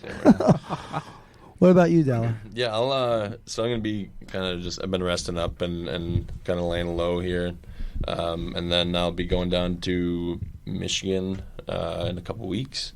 I got a camp. My buddy and I are starting up, and a couple of his other buddies and ex-teammates, and starting up a camp in Michigan, trying to get that whole going. For kids? Yeah, and try and build a resume a little bit with all that stuff, and the both of us would love to go and coach down the road and stuff too. So just been trying to start up that, and so I'll be living down there for a little bit, and work and doing some private lessons and stuff hopefully too, and then obviously training and putting in whatever work I can. So yeah. We got a new question since you guys have been on, but this will be like the last time we get to ask it this season. Oh. We came through the ride down to Winston-Salem. Boys, we probably stopped. What, in our separate vehicle? Yeah. We probably stopped like 20 times. We probably max. stopped at Sheets about 12 times. Sheets. Shout out Sheets, sponsor. I personally made it to 5 barbecue places in the 4 days that we were there, so that was So maybe I'll make it 3. my gut is just but boys, it's 2:00 in the morning. We got hours of driving to do. We pull over to Sheets. What are you coming out with? 2 in. Yeah, you're going. You still got plenty of ride back to New York. You're not going to eat. It's going to be middle of the night when you get back. I'm definitely 2 a.m. in the morning. This is actually kind of a weird question. We're going to get into it. Do I have a game the next day? Ooh. True that. What about in both scenarios? Okay, if it's 2 if I'm coming home from a road trip and we stop at Sheets, you know me. I'm stopping at Sheets. I'm getting off the bus and I'm probably going in. I know you, cuz what are you getting? Going in, taking a walk to the gas station, and then grabbing probably some Pringles, some sort of either Pringles or cheddar sour cream Ruffles, and then something sour. So either like sour worms or Sour Patch Kids or like sour watermelon patch kids. Wow. You got it down to a T. Something to drink. Dowler, Gatorade. do you need more time? I was gonna say, wait, was that for the game? That's for no game the next day. No game. With So the then game, with the the game game. the next day, it'd probably be like just some hydration waters, like Gatorade or something, and then like probably a protein bar, maybe like a sandwich or something. So something way healthier. All right. Yeah. We want to hear you at your worst, though. You know what I mean? This is a victory kind of run. You know what I mean? Yeah. I mean, shit, you're putting me on the spot with this one. I mean, I was going to say, like, if we're stopping at Sheets and we got a game the next day, I'm not stopping at Sheets. Right. No, know, but yeah, like you're the on the bus is bus, stopped at yeah. Sheets. This is it. You got 10 PD's hours. like, we're going to Sheets. Well, End game. This is it. gosh, personally, we'll say I'm not a big. I mean, don't get me wrong. I'll munch on some junk food. Let me tell you, But I'm not like a crazy, especially bus rides and stuff. But like you're that, starving. You know? I've also assaulted a bag of powdered white donuts. The Hostess mini powdered donuts. Yeah, those are pretty good. Huh? The Pop'ems or whatever. Deleted. Yeah. Absolutely vanished, huh? I'm a big trail mix guy. Love my trail mix. There you go. You Now know? you're talking. Definitely a couple Gatorades. What flavor? Ooh, there's so many good ones. Lemon lime. Lemon lime. The Frost one is amazing. Ooh, Frost. The cherry one?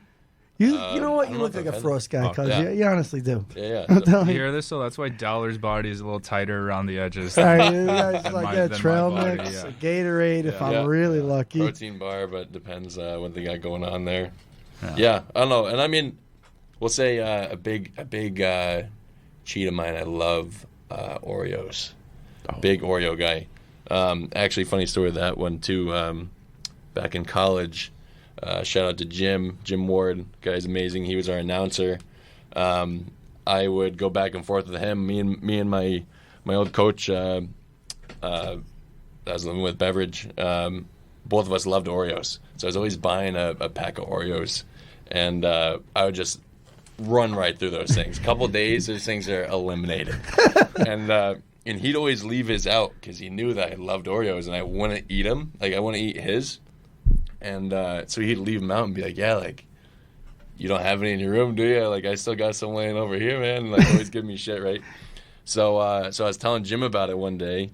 And shit, since then, he was sending me, go to the grocery store, send me a picture of, like, 20 different Oreos. Like, look what I found. There was one day, there was this huge table out, bunch of different Oreo flavors and stuff. And so, like, post-games, he would come up to me and at home, obviously, and you'd have at least a thing of Oreos for me, if not two, Oh, wow. And they're always different types and stuff like that, too. So that was, like, a big thing. And so that, my cheese, definitely, I love Oreos. What do you guys get on your stuff at Peach Wave? Ooh, so Peach Wave, I kind of tend to do the same thing every time.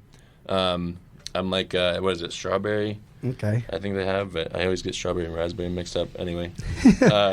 Vanilla, pineapple, and then I love the yogurt chips and those what are those little like ball things like the bobas? The popping boba. I love those things. So that's my go-to. Yeah.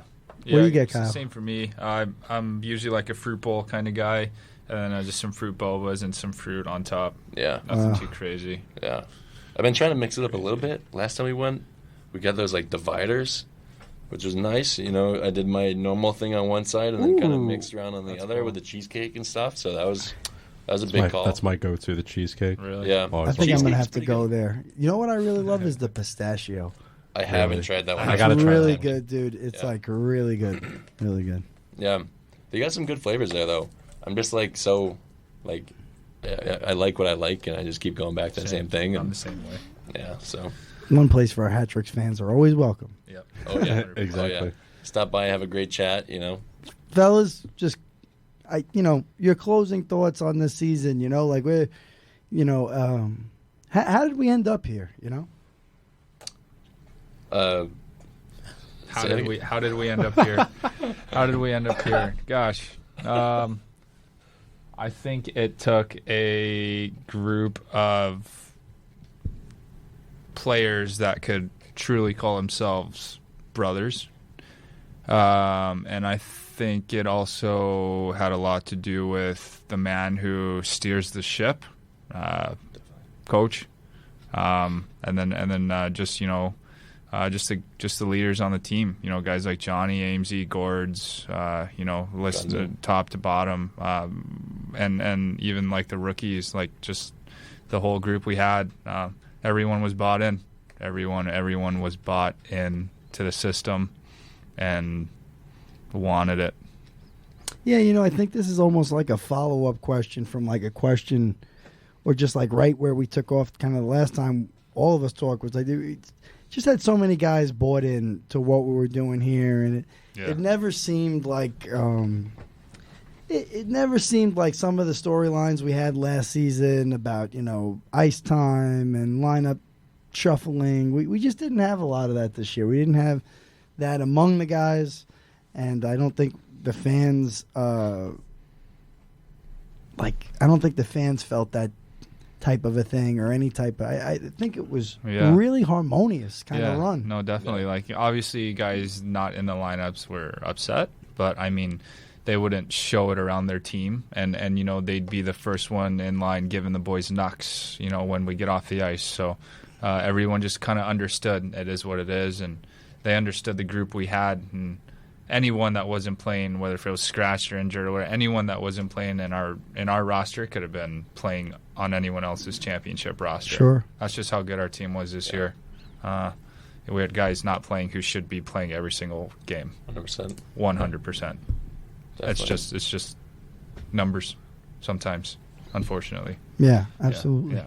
So that's what it is. What it is. What do you think, Dowler? Yeah, I mean, to go off that, obviously, like what Gonzo said with the leadership. I mean, even guys that left earlier, like Waylon and Lenny, were two guys that I looked up to as well, and they were great to have around the building and in the locker room. And you know, my biggest thing, I would say, you know, besides how tight knit we were and how much of a family we were, and having each other's backs and stuff, and I would say just kind of like, in my experience at least, coming in right from the get-go, dev camp and everything, Billy's like, this is a championship team. This is what our expectations are, and if you don't want to be a piece of that, if you're not going to try and be a piece of that, then we'll find another piece for the puzzle, you know.